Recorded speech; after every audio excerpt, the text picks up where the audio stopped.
All right, what's going on? I'm in here waiting for Matt. We're going to talk about some summer mirror image fragrances. Waiting for some people to show up in the chat and just kind of kill some time talking right now. Matt sent me a bunch of new fragrances here. We'll try these all out. He'll talk about them. I'll talk about them. And he gave me some samples. And then I got some of old mirror image fragrances here that I'll talk about too. So see if anybody's going to show up here right now. 0 people in the chat. So I'll wait and just sit here patiently. If you're watching on replay, I'll talk about. Okay. All right. We got Jason in here. Thanks. We got one person in here.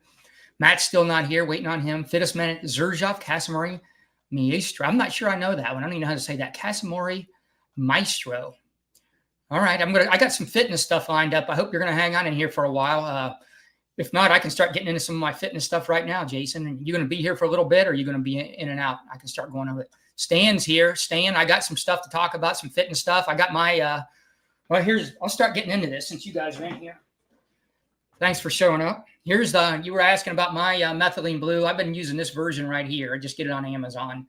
This is pretty much the one I've been going to for like the last 3 times. It seems to work pretty good. I've tried all kinds. And what's up, D-Boogie?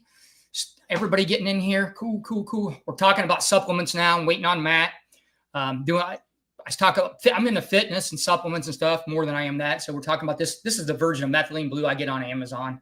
There's ones out there that work pretty good. I'm going to get into Jason already knows how to do this, but we'll talk about now. This is not for humans. Andy's here. Thanks for showing up.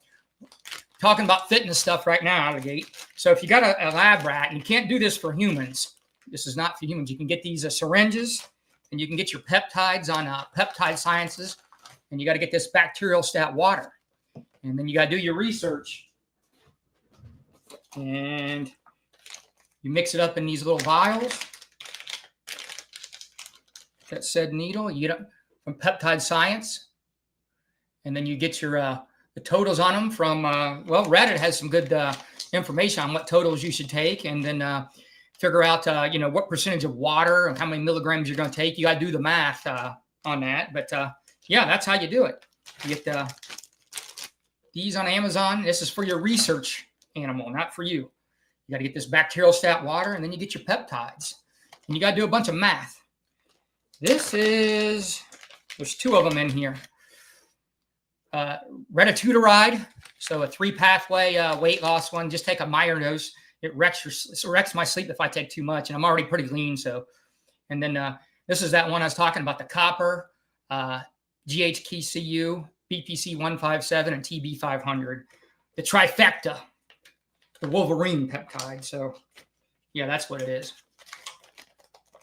What milliliters you got to figure that out, right? And I can't go over that with you right now. You got to figure it. You got to do the math and run some numbers and stuff to figure out how much you want to use on all these things and your body weight and what you think you can tolerate.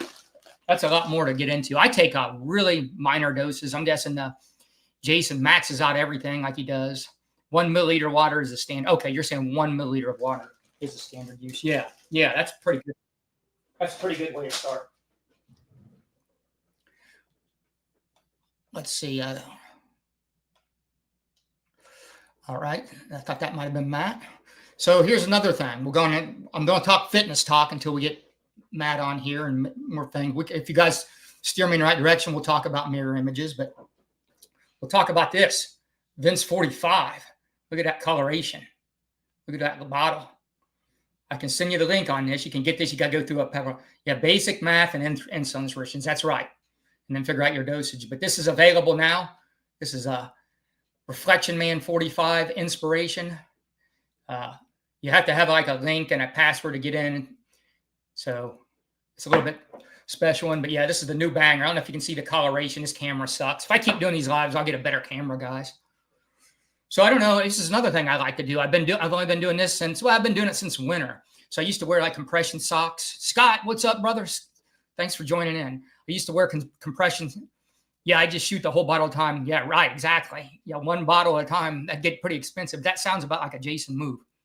So I wear, whenever I fly, like my feet and stuff were swelling up, whatever, especially on long flights. So I was always wearing compression socks on flights. And when I was doing a lot of standing, sometimes at work. So I started wearing well, now I've been wearing these compression sleeves and I'm hooked on them. Like I wear these things every day now. You can put them on just with regular socks or whatever. You don't have to have the whole sock attached, but really like the way compression sleeves were. If you've never worn those, man, in order a pair, you got to get the fitting right. It has to be tight enough, but you don't want it too tight to cut off circulation. But man, it really gives you like some more, your legs just don't get tired when you're hiking and stuff. No lactic acid gets in there. Really feels great. Like I don't like to be without him. Yeah, Matt, I'm waiting on Matt. He's still doing whatever he's doing. He's probably finishing up work. So today, light blue summer vibes. Right now we're talking fitness, stuff like that. Me and Michael, he put up with my fitness talk last night. There was a lot of fitness talk. Yeah, I wear them every day now. People are getting on me because I got shorts on now about, how funny it looks. But talking about the new bottle here, Michael, the Vince 45. Reflection Man. Available for order now. Oh, here's a new thing. Look at this. This is a new thing I'm doing. So I'm wearing a continuous glucose monitor. Get on the app. It's pretty interesting, the results I'm getting or whatever. I'm seeing some stuff. I've been wanting to do this through. Okay, let's talk about this. T levels through the roof. I had a 1098 testosterone rating, and I went off all my supplements except for one a week before I got this test, but I had a 1098 for a total at 56. I'm not on nothing like anything, but I do take this. This is what I talked about before. D-aspartic acid. Highly recommend this. I think, see that label again? Yeah, this camera sucks. I need to get a better. It's not going to pick it up. This is a cheap camera. Juan over at Fat Boy gave me this camera. He just sent me this, so it's free. I can't complain, but I need to get a better one. Yeah, it's not gonna focus in. I wonder if I hold it out. Yeah, it's clear out, but then you can't see it. So, yeah. There's a special link and password, but yeah, D-aspartic acid. Since I've been taking this for a long while, I've got my testosterone levels have been really good. I know this is fragrance talk, but killing time waiting on Matt. And everybody knows about essential amino acids. I work out fasted. Or everybody knows about BCAAs, branched chain amino acids, but I'm a big fan of EAAs. I like to take those before I work out, especially when I'm fasted. So really a big fan of EAAs. And then you want a good pump. This stuff actually works. This L-citrulline and this beet. You can eat regular beets, but they taste crappy. And there's all kinds of different beet ones. But I like this product right here, this beet mode. Take these for a workout. Gives you a little pump. It feels good to go get a pump. So highly recommend these two for a workout. Let's see. So for health reasons or whatever, you can eat broccoli sprouts to get sulforaphane. I just got tired of growing them. It's a pain in the butt to grow them. So I ended up getting this broccoli. I take this for sulforaphane every day. And this Brocco Max from Jarrow. Sulforaphane generator for liver health. Do your own research on what all sulforaphane does. A lot of benefits to broccoli sprouts and that. Yep, love the pump. Here's my methylene blue brand again. People are asking about that. This is the brand I've just been using. It's cheap on Amazon. It works just as good as any of the other ones I've used. All right, another thing. This is the brand of hydrogen water I like. I like this Active H2 Ultra. This molecular hydrogen from this company right here. This is my favorite. I try other one. This is Water and Wellness, I think. This is the one I like. Active H2 Ultra. All right, another thing I like to do. I do a lot of fasting in the morning, and I found out, I take some turmeric. Yeah, I go on and off of that or whatever. I cycle that on or whatever. I take turmeric. I don't see any great results off that, but I take so much stuff. I don't know what's working and what ain't working. So. And then, so anyway, I heard the guys that are winning the Tour de France. I watch the Tour de France every year, so I kind of study the science. They're in on the latest science. So they're all in ketosis now. Most of them, at least, they're not using sugar they're using ketones and going in ketosis because really you can go. It seems like it's easier to do cardio that way, at least for me. So they were taking a brand, this Ketone IQ. So I take this every morning or whatever, and this really gets you ramped up and gives you energy. You take this, your methylene blue, your hydrogen water, you're off to a good start. Look this stuff up. There's other brands. This is one of the ones that they're taking. And what percent is that methylene blue? It's 1%, Stan. 1%. I know you need stronger than that. It's 1% brand. And still waiting on Matt. So I picked up some new fragrances from the thing. Let's talk about fragrances now. I got all that fitness stuff out of the way. So I've been doing some content with CG, and we did a imagination versus this game of spades, full house. Man, I like this full house. I was really happy with this. This is a good imagination clone to me. So when we were done with the content, I just bought it off of him. So yeah, I love this stuff. I don't know if you got anybody here tried this one, and what do you guys think about what's the brand name? It's on Amazon. It's one of their most popular ones. Let me see. Compass Laboratory. It's Compass Laboratory. COMPASSS. Vince is suing for the happiest place on earth. Yes, I am going to sue Disney. But yeah, check this one out if you like imagination. I thought this one was really nice. All right, I picked up this one too, a kind of a rare discontinued one or whatever. This is even better than I remembered or whatever. I had a bottle of this and went through it years ago, but got this Profondo Lights. You guys ever mess with Profondo Lights? Really nice. Really nice. I'm surprised this one wasn't more popular than it was. This one kind of never really took off, but this is really good. You would think this one would have hit a lot harder. It's super fresh. To me, it's one of the best ones. So yeah, I don't really get it. Let me see if Matt's. Nope. Still no Matt. All right. All right, here's another one. I don't mess with SARMs, Jason. I did it. What one did I do? I did one that's not. I did the one cardiovascular SARM, and it did work or whatever. But I just read too many things. I didn't mess with none of the other SARMs. What do you think? Yeah, I think it's better than Chrome EDP, but it's a lot like it is similar to that though. Yeah, it's not far off of that. But I'd rather wear that than. But I do like Chrome EDP. I'm just saying I like it even better than that. Tell me what SARMs you've tried, Jason. I forget which one I tried. It's been a long while. I think the one I tried had some cancer links and stuff to it, so I just quit doing it. But it was a type of, and it's not really a SARM, but it actually, as soon as you took it, you had better cardio. You could tell your cardiovascular system when you did it or whatever. It was like instant results. Whereas I think most SARMs you got to take for a little bit to see. And I don't know. I'm a little bit afraid of SARMs, so I didn't mess with any SARMs. And I don't like to mess with my testosterone either. And a lot of them go that route. I'm just natural. I want to stay natural as long as possible. When it starts dropping, I'll go on something, you know what I mean? But right now at 56 natural, I'm getting, 1098 scores, and my doctor and ChatGPT both think I'm on something where I'm not. So I want to keep it that way. I just keep making my own stuff. I did my free testosterone, and then my sex binding globulin or whatever they call that was a little wanky, like twisted the way I don't like it. So I got another supplement I'm taking to try to get the free test release from that sex binding globulin. I don't know. Some guy explained it to me. I don't really get all that, but I'm taking a supplement to try to flip the numbers on that one. But yeah, I wore this Chrome Millesime Imperial recently when we were doing a test with CG on his channel against that stupid Afnon, which I don't like that Afnon. But I forgot how good this is. This is a really nice ambergris scent. Way better than I remembered. Doesn't have that same smell like that Afnon. So I ended up picking up a bottle in the group. Really happy with this. This is a kind of a light scent. It kind of sits close to you. It doesn't project really hard. Just almost like a non-scent. It's not loud or anything, but man, that ambergris they use and the subtle tones of this is just really, really nice.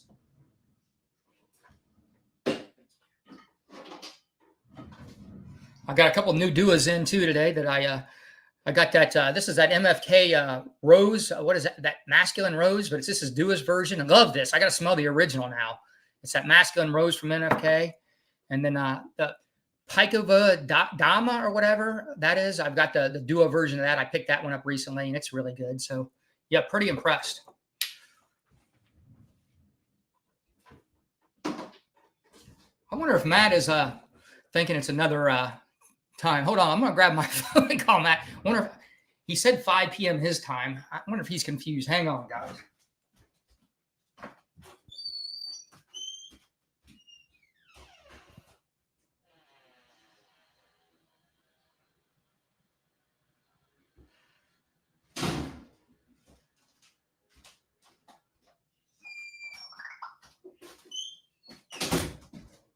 All right.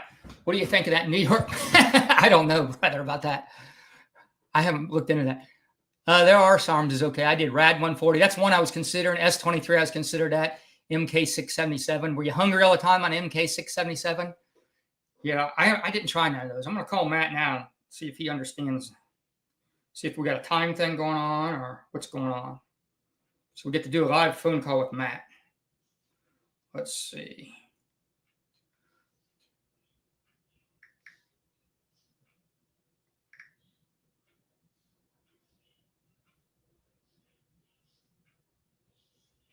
Let's see what he says.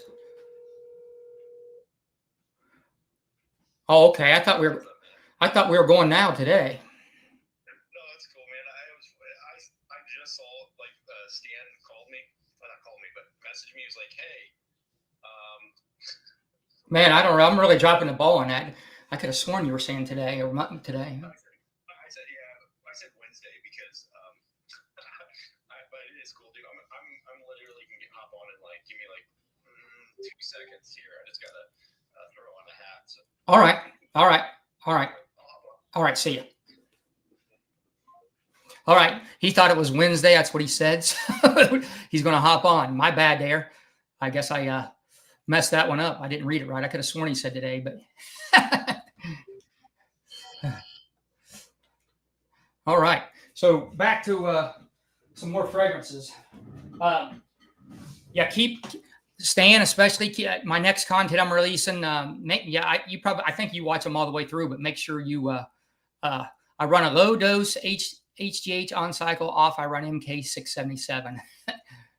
Hey, what's up, Christine? Yeah, we had a miscommunication. I thought he was coming on today. He said Wednesday, so he's coming on here in a minute. So hang on. We're hanging on for Matt. I've just been killing time. Talking about the fragrance top. Thanks for showing up. What are you wearing, Christine? We talked about a bunch of fitness stuff, and I talked about some new fragrances I picked up, and we're waiting on Matt. We're going to talk about mirror image summer fragrances.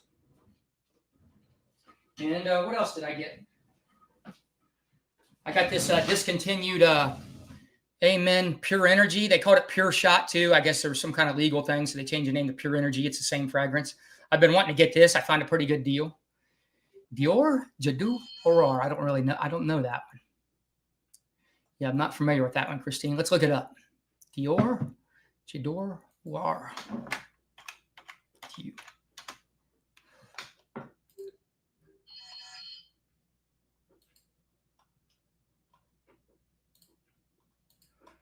Okay, this one looks good. Interesting. Looks good. You like that one? I pretty much like all Dior. Pretty much every Dior I like. Yeah.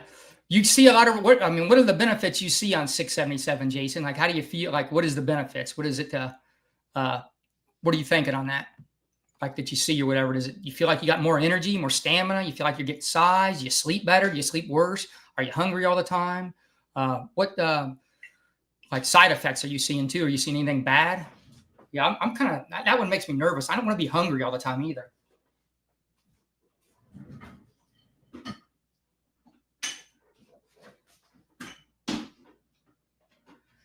I picked this one up too. This Aqua Amara, another discontinued one. I got a couple more of these on the way, a couple discontinued ones or whatever. Yeah, more floral and sweet in it. It's nice, very feminine. Yeah, it looked good. The notes look good. Yeah, it looked really good. I got a tonic on the way and antique. All right, here's Matt. Without further ado, sorry about that, brother.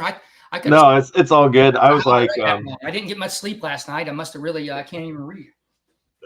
No, I was like, you were like Tuesday or Wednesday, and I was like Monday, Tuesday. I think you didn't even say Monday. I was like Tuesday or Wednesday, and I was like Wednesday works, but it's all good, man. You sure? I can I can go there. I can run this without you. If you got time though, let's go. Yeah, no, I'm good. So yeah, thanks, Stan, for shooting me a text message. Yeah, did you watch that live with Aromatics last night? He was really good. That was good. He does have a lot of energy. That's how he is. If you watch him on his lives and stuff, he comes pretty he's got a lot of passion. He's into this stuff, and he does kind of remind me of like how I talk and act a little bit or whatever. Yeah, so yeah, let's talk about these, Matt. I haven't even sprayed these yet. I'll just start spraying some of these, and we'll start with that. How's that sound? These are some new ones I got. I already glossed this Vince 45 a little bit. Oh, nice, dude. Tell us about this one. Let me spray it again. Let me put this one on skin. So yeah, I have it as like Desert Reflections 45, but we were just messing around. Some other clone houses were doing ones based upon people's names, so we decided to go with Vince 45 just to kind of play fun at it. But yeah, it's Reflection Man 45 by Homage. It's really nice.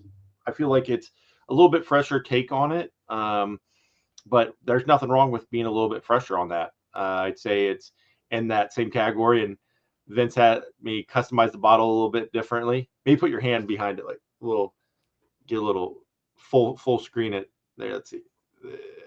Yeah, you can't see it as well, but it's pretty funny. Yeah, C-Mac and Pop Sense, they look pretty sad, but you know what I mean? When you're going up against the best of it, it's kind of hard, right? There they are, looking sad. Looking all sad with their little bottles. Stan's going to get triggered here. He don't like us picking on those guys. So sorry, Stan. Sorry, man. Triggering you. It's hard. I mean, there's people in California, they act a little differently. Everything triggers them. So you got to be careful. We got a lot of California people here, so watch out with that. We got a California group heavy here. I know, man. You make your coffee wrong, next you know they're boycotting the restaurant. You gotta get out. Yeah, they do take their Starbucks serious, don't they? I know, right? That's true. He's saying that Vince has more muscles than that on the bottle. Like you didn't play that up enough. Dude, yeah, it's hard. I mean, with those AI prompts, you can only keep telling it to keep adding more muscles, and it it just gets a little carried away. I wonder where your focus is off. Your focus is straight blurred. Since I put that bottle up, it did that. You got to kiss the screen, make nice with it. Yeah, I don't know. It'll go back eventually because it usually does that. It has that autofocus. Stan, you grind your own coffee. That's nice. Yeah, me too. I grind my own coffee, and I get my special. I use Starbucks beans. That's the beans I generally. But we got another place here, and I got all kinds of brewing methods. I got pour throughs. I got all kinds of different ways of brewing. I take my coffee pretty seriously. Californication. Yeah, I used to watch that show, Christine. I apologize again, Matt, for this. Thanks for being a good sport here. We'll run it back. It's not even a big deal at all. Christine, I need to follow her channel, subscribe to her stuff, because I was gonna do it last time and then I couldn't find her channel for some reason. So if I don't remember, either shoot me a message or I wanted to check out. I'll try to remember. I'll make a note on it. I'll remind you. Matt, subscribe, Christine. So who do we all got in here? We got Jason, Fragrance. We got Michael in here. What's up, Michael? We got Stan, Christine. Who else do we have? Anyone else? I know it's like 15 minutes late, so I'm just looking through the comments to see who we got. Yeah, that's the main one's been talking. I think Andy's in and out. He was here earlier. Oh, nice. We got D Boogie. I think he's in and out. Oh, nice. Scott's here. Scott Martin. Yeah, Scott, he was in here. I don't know if he's still in here, but he was in here. Maybe. Yeah, what's up, Andy? Yeah, maybe we'll catch some more people, and I'm going to drop our live here. And go ahead. By the way, this Reflection Man 45 is fantastic. It's strong, smells good. Not just plugging that, because it is. This is really good. It's a little bit fresher take, but it's pretty similar to DNA. I'll have to do a side-by-side comparison. Yeah, if you want, Matt, we could either run this one long if we have fun here, or we could run it back on Wednesday or whatever day you want to do it. Yeah, dude, it don't matter to me. I just dropped while you're talking, I'm dropping some links to grab some more people, dropping it in the WhatsApp group, and then also on Facebook just to see if I can. Everybody's wishing you a happy birthday. Dude, I love these birthday streams. You know what I mean? Beast Mode 501 wants to know, how did Summer and Fuego turn out? Say that again. Let me see here. Sorry, multitasking. Yeah. How did Summer and Fuego turn out? Oh, that turned out really good. I'm assuming Beast Mode is maybe Shane. That turned out really nice. I love the artwork on that one. I don't have a bottle to show it right now. Yeah. It's always my birthday on these streams, it seems like. Summer and Fuego. I tried to do it like an Aztecian kind of style. I also did it with like the limonada. Yeah. Hybrid, or not hybrid, but the inspiration. I feel like that looks really cool. Yeah, I think it turned out really nice. I like Pacific Chill, and I feel like it blends in really nicely. You just can't overdo it with Pacific Chill because that apricot note for some reason just over sweetens things, and it's just not for me. Yeah, a lot of people say it's peach heavy for them. They smell peach in it or whatever. They Yeah, don't no, it's like not that. peach. Like peach is like a juicier kind of thing, and I feel like with that, it's like this apricot, which is like a toned down, obviously peach, but it's a little bit brighter on the citrus thing. Yeah, Jason. Yeah. So Yeah, deboogie, yeah, I just got that in just a few days ago. I put it up on the site. Like it's so hard for me too because I have so many stuff like this. I have this whole box here of oils I got in. Let's see, like all right, I'm going to spray this one while you're looking for that, Matt. This is that. Tell me and tell what this is. so I got this whole box here of fragrances that came in yesterday that I ordered. What's this tropical love punch? That's the one. What is it again? I'm going to spray this on paper. So that's Panadora. It's a Swedish company. It's called Forever Love. It's a very fruit basket kind of thing. Definitely fruit basket. Fruit basket, fresh. It's not fruit basket like Herba Pura. It's more on the citrusy side, so it's got a little bit more punch to it. Yeah, that was the reason why I called it the tropical fruit punch or tropical. What do they call it? Tropical love punch. Yeah. Yeah, good name for it, Matt. I like the names he usually comes up with. He puts a lot of time in all this stuff. Oh yeah. Sometimes the name stuff really, because at the end of the day, the name and the image behind it really sells the thing. It's so. Yep, you're right, Michael. It's the ones with the deer on it, the gold like with the antlers. Yeah. I'll tell you, this is a banger. Like I know I'm saying they're all bangers right now, but most of his stuff's good. This is definitely a good summer banger. Yeah, it's unisex. Probably, I could see a female wearing this. This is on paper, easily a female. If you're a guy that can't handle a little bit of feminine sense, this might be a little feminine for you. If you can't handle like some, a lot of fruity. A lot of people don't want to have fruity and a little bit. There's really not a lot of florals in it, but there is a little bit. But it does. It's so fruity. It is a bit feminine, I would say, but easy for me to. Oh yeah. And that was one when I got these in, I was telling Vince, I was like, you're going to like this one. I think you'll really like this one. And he was like, I don't know about that. But I know Vince has a certain scent profile that he enjoys. But this one, I do feel has a little bit more fruit in it. And it leans, like you said, it could possibly lean a little feminine. My wife really likes it. She's worn it 3 or 4 times since we've got it. So, yeah, it definitely is one of those things where it could be on either side. Christine's got her boss walking around. She's going to be in and out. All good, Christine. That's cool. Don't get in trouble for sure. Yeah, thanks for hopping on, and hopefully we get some more people hopping on as well. Yeah, I dropped the ball here and misunderstood. Didn't get cool, I was literally like laying on the couch debating on getting up to start doing some orders, and I was like, it's like I'll just lay here for a little bit longer. And then Stan texted me. I was like, "What's Stan texting me?" And then he's like, "Oh, hey, are you not gonna get on live?" I was like, "Oh yeah." What's up, David? We got David in here now. Thanks, David, for stopping on. David's busy tonight. All right, here's this lemon chill freeze. Tell us about this one. Lemon chill freeze is a Roberto Ungoli. It's I think an Italian niche house. Now it does lean on more of the light skin side. It's a lighter scent, but it's a lemon scent. Now what it reminds me of is a L'Or Homme Blanche, where it's got this creamy lemon kind of vibe to it. Like I said, it's not super strong, but it does have a nice scent profile. Now, not like I think a lot of times too, and I've been one to say this as well, where you have people that really draw to like beast mode scents, and that's all they want is beast mode. And at the end of the day, sometimes the fragrance that you pick can be something that's a little bit more close to you. And I feel like this one's that in that way. I don't know. What are your thoughts on it, Vince? You're smelling it now. This is on paper. It's not coming off the paper good. I like it. I like the previous scent better off of first impressions. That doesn't mean this one's going to be that way going throughout, but I do like it. It's a good scent, but I prefer the Vince 45 and the first one over this one. But I do like this. It's not a miss, but I don't like it as much as those. It's pretty decent. I like it. I feel like projection-wise on paper, I noticed, and that's just how it is with some things. You'll notice that too. It doesn't really project that well off paper.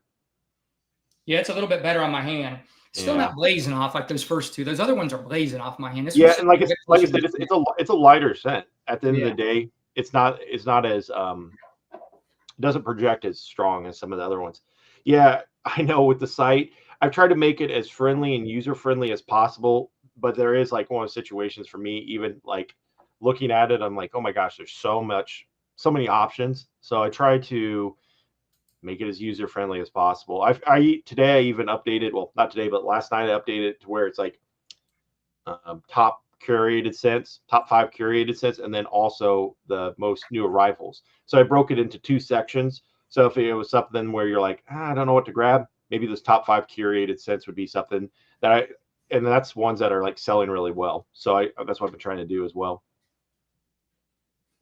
I think it's done pretty good. It's hard to, when you got so many fragrances, there's no good way of doing it really. You got it pretty good. I think it's pretty good, but it's just tough when you got so many. It's a big library. Yeah. All right, let's talk about this Roja Dove Taiyu food. I'm really excited for this one. I'm spraying this one on skin here. Yeah. So with that one there, that is just like I have this Golden Bolt series. That is good. Strong, right? I love it. Yeah, I love it. Yeah, this is a little bit off the beaten path. This is a Roja Dove, one of those kind of, it's really good. Yeah. So it's got a bunch of notes blended, but you know how Roja does. It's kind of a wild fragrance. Taif Oud is the name of it. Taifaoud. So with some of these, I only have like a small amount, just because with purchasing from a smaller house, it's just me. I have had to work with my distributors to see if I can get smaller quantities, which are like these here, like 100 grams. And 100 grams of oil versus like getting say 250 grams of oil, or then moving up to like half kilo of oil, or then I have other ones that are kilo, which are down here. So this is like a kilo of oil. So this kilo of oil is a lot. And with this distributor that I purchased those from, you have to purchase a large quantity, which is that. So with that being said, I do have a small amount of the ones that Vince is talking about and the ones that he purchased, because I don't have the buying power to get larger quantities. So with that one, that Roja Inspiration Taif Oud, I only have like one more 12 ml bottle of it left. I don't think a lot of people are going to like that one, to be honest with you. This is a little bit of acquired taste. You got to be into the game a little bit. This is an Oudahidic rose. A lot going on this one there. It's tons of notes going on here. But it definitely pops. I love it. I love it. I want to smell the real deal now. I love it, but this ain't for everybody. No. If you're just wearing a lot of designers and stuff like that, you're probably not going to like this. It's going to turn you off. No, it's definitely something. It's definitely something that you need to appreciate. And at the end of the day, I got it when I was looking through the list. I was one of those things where I like to smell things that are a little outside the realm of what like the standard is. And Vince, you're in the same boat as me, so that's why I went with it. Stan's wanting us to give some sins for a D Boogie. It's kind of hard to do that.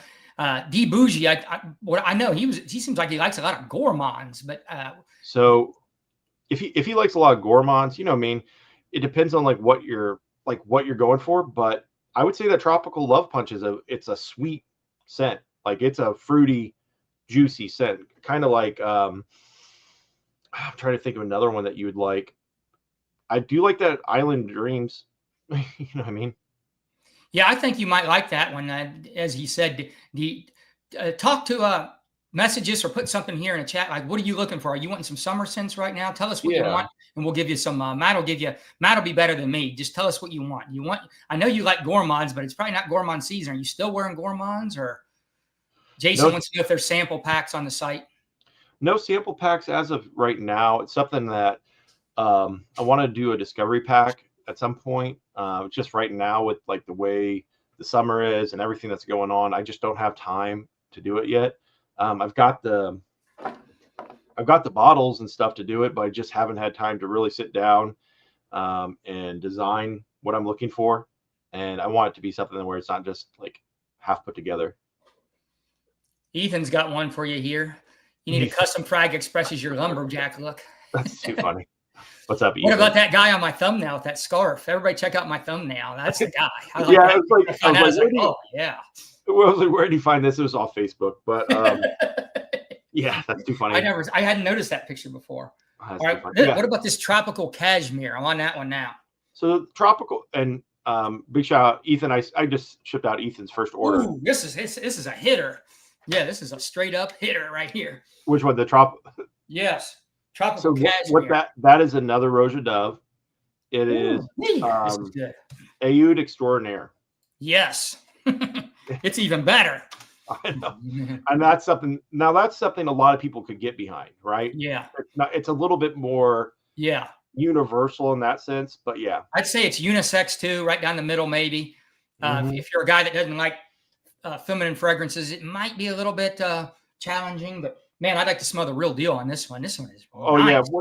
When I smelt the real deal and I saw that they had it, I said, "Oh, I got to get this." Yeah, it's awesome. I love this one. He calls it tropical cashmere. It's do you have a bigger? Is this one you just got limited supply of, or is this one? No, I have a whole right here. This whole thing is full of 100% oil of it. Yeah, you'll. This would be a good blend too. This could work in a lot of blends. There's a lot of complexity. The aldehydes in it are airy enough to where it really opens up that fruit vibe. It's just a really overall solid scent. I love it. Yeah, and with anything that you guys purchase from my house or just get in general, it does take about 2 to 3 weeks to really open up. So when you smell it fresh off the oil, you can kind of really get that overall essence of what it's going to be. But then as time goes on, it really macerates and kind of fully blends together. Gourmand by, but yeah, I would say probably tropical. Let me think here to kind of give you a little. Boogie's been in the game a little bit, so he can go on some weirder places, kind of like me and you do a little bit. He doesn't. He's not just doing designers. He does designers, but he can go into some weirder stuff too. I would say Island Dreams or In the Tropics is another really good one. In the Tropics is going to be Fragrance de Bois Tropiques. That is a really good one. It's like an Herba Pura, but tropical. Now it's a little bit better than Herba Pura because with the Herba Pura you get that like oaky, nasty scent after a longer time of wearing it because it just lasts forever. Now with that one, I do feel it's a little bit better. Now, if you like watermelon scents, I just put together this watermelon hybrid that's really nice. It's Creed Millennium Imperial with added watermelon note. I added 2 different watermelon notes to it, and then I added a salt note to it. And overall, man, it's just an overall amazing scent. It's called Watermelon Breeze. Hey, we got Robes 08 here in the chat. You guys got to be watching Robes 08. This guy's been in the game forever. His channel goes back a ways. He's got the knowledge on fragrances. He's got the collection. The way he describes the fragrances are great. He's the man. You know who he is, don't you? Oh yeah, I've seen the stuff. Yeah. His channel is great. He's at a level like I want to get to where he knows like perfumers and he follows perfumers. I want to get to that level when I'm like 100%. And I know that stuff. So he's definitely like a 4th, 5th degree black belt in this fragrance game. I feel like I know a lot when I start talking to people about fragrances, but then when I watch a guy like Robes 08 or somebody like him, like there's levels to this stuff, and he's operating at a very, very high level. GB, thanks for showing up. Hey, what's up, GB? All right, have you ever smelled Mugler Pure Wood? I never have. This is your version of it. Yeah, you know what? I liked it a lot when I got that in. I said, man, this is good. I pretty much like all the Muglers. Yeah, I like this. It's got that Mugler DNA with a lot more woods. Yep. Some people were trying to say it smells like pencil shavings, and I get that. Now you say that. It's a little bit like that. Where now I'm smelling it off the straight oil here because, like I said, like this is the only amount that I get for some of those like special ones because this is just like a sample size to see if I want to buy a kg. So I can only make a little bit off them. So like with that one there, I only have like one more 12 ml. At some point, I'm going to do a not a vaulted section, but like a 1-for-1 section that's going to just be these samples. I've been working on building that up. But yeah, it's got it's got the Mugler DNA, right? The Amen DNA. A nice freshie that smells like grapes. Oh my gosh. I like, you know what? It doesn't, it smells like grapes to me, which is Marco's Tilia by I like Tilia. I'm really into Tilia right now. I'm starting to like more men's or unisex floral fragrances more. Christine, I have some of that. You would like that. It definitely pushes a little bit on the grape side, which is weird because it's the linden flower, which linden flower is kind of like it's the lime flower. It's interesting. Oh, the Morocco by Super Z. Yeah, so that one there is going to be the Pegasus DNA, but then added a little bit more powder and a little bit more citrus, where the Pegasus doesn't have that much citrus. It's just got that almond kind of thing going on and fresh. And then with Morocco is going to be more powder, a little bit of the almond, and then citrus. But it still has that kind of DNA that would fall underneath Pegasus. So hopefully that helps, Andy. Do you have a million absolutely clone? Now, someone else asked about that, Jason. Maybe it was you or someone else in another stream had asked about that. I thought it was something like maybe I could try to get if someone was interested in it. Let me see here. I'll have to see it. I have like a list. I bet you can get it. I bet that's out there. You know what? Some of the, sometimes the obscure ones, you just can't get. So is it absolutely gold? I think that is the name of it. Yeah. Yeah. Yeah. It's one of those situations where I bet you can get that one. Yeah. If it's something that I could get, just let me know. Usually with those sizes, I always say like 40 ml and up because I have to special order it with another order. Yeah, just something just to think about. Imaginary King, yeah, awesome GB. I love that scent. You know what I mean? Can't beat going wrong with Aventus and Imagination by Louis Vuitton. What about this one here? This in your old style bottles, Blue Island Rum. Oh, I love that one. So you got that Blue Day Chanel with Virgin Island water. Just such a great scent. Yeah, this is just an easy wear. Highly recommend this one. Performance on this is great, especially this is his older style. So yeah, this I could get a gallon jug of this. If I didn't wear so many fragrances, this would already be gone. But I have so many fragrances, you got no idea. It's hard to. VinceScents, that's what I always say to Grim G. I give Grim G. They've been giving me a hard time when I go in this because I come in hard and tell them they rule the universe, and now Christine's coming back at me about ruling the universe. Jason, that's Blue Island Rum. So Blue Island Rum. It's Blue a Day Chanel and Virgin Island water. Now, another thing too that I just got in, Vince, that obviously wrong time, wrong place, but Honey Dragon by Memo, super hard fragrance to get. Really, I made some for my wife yesterday, and since we have I don't have these bottles. These are just extra bottles I had bought like forever ago, and they've just been sitting. So instead of using like the bottles from like stock, I just use these other bottles. So I just use like this bottle here just to kind of put it in there. But Honey Dragon is amazing. If you get a chance, look it up. Memo Honey Dragon. Memo Honey Dragon. Making note. Dude, talk about this one. Look, I've only worn this much of it, but this one is so good. Which one? Boardwalk. I love this one. This one is so Boardwalk. Good. Yeah, the Boardwalk is such a interesting fragrance, and the fact that here, let me pull up the notes in it. So you guys. What was the one I'm supposed to look up again? Memo Honey Dragon. Honey Dragon. So Boardwalk, I think a lot of people got confused because it had Jimmy Choo Coney Island, and I think another clone house did. They called Jimmy Choo's Coney Island. They called it Boardwalk. Which I'm sorry, Bond number 9, Coney Island. But so it's going to be Afternoon Swim, Bond number 9, Coney Island, which has got guava and chocolate, which is super bizarre mix, but it goes well. Jimmy Choo Iceman, and then Baccarat 540 EDP. So dude, this one is so good. It's so fun. It's so unique. I love it. This is one of my favorites from the house, period. Yeah, that was one of those ones where I kind of had formulated that just at got a lot of Coney Island in it, right? Is that what? Yeah, the Coney Island. The you're picking up. I smell a lot of Coney Island. So the Coney Island, like I said, has got the guava and chocolate, which is like weird. but it Yeah. worked really well. So Jason's saying Blue Island rum, nothing came up when he typed it in. Oh, it's the spelling. So the spelling of it is going to be not the way you would think here. I'll put it in the. Okay, here's one. Andy got this one on my suggestion. Mango, straight up VinceScents certified banger. Love this one. Matt just had an incident with this one too. Yeah, so Blue Island rum, just spell it's BLEU. So like Blue Day Chanel. A lot of his are like that spelling. Yeah. Matt's a fancy guy. He doesn't smell blue like the rest of us. Mango. Okay. So, and I think I maybe I told the story last time or told it on a different stream, but I had God, this is so good. This mango. super strong.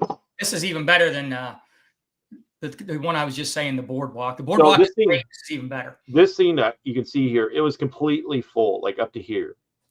I have another one of these too. And like, what's this inspired by? It's Joe Malone. No, Joe Malone, or what's it's Joe Loves. Joe Loves. Okay, and which Joe Loves. So when Joe Malone sold the company to have its own thing, so Joe Malone itself. Now that she started her own company called Joe Loves. Now a lot of the stuff that I've got from Joe Loves is awesome.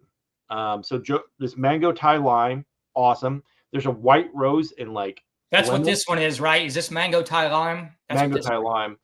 And then there's like a white rose and lemon that's really good. And then there's also Joe Loves, which if you like Elysium, it's in that category of Elysium, but like elevated. Really interesting fragrance. But I was saying I had this here, probably up to here. These are like 4-ounce bottles. And this is pure 100% oil. And I had a pipette in here. I was pulling out oil.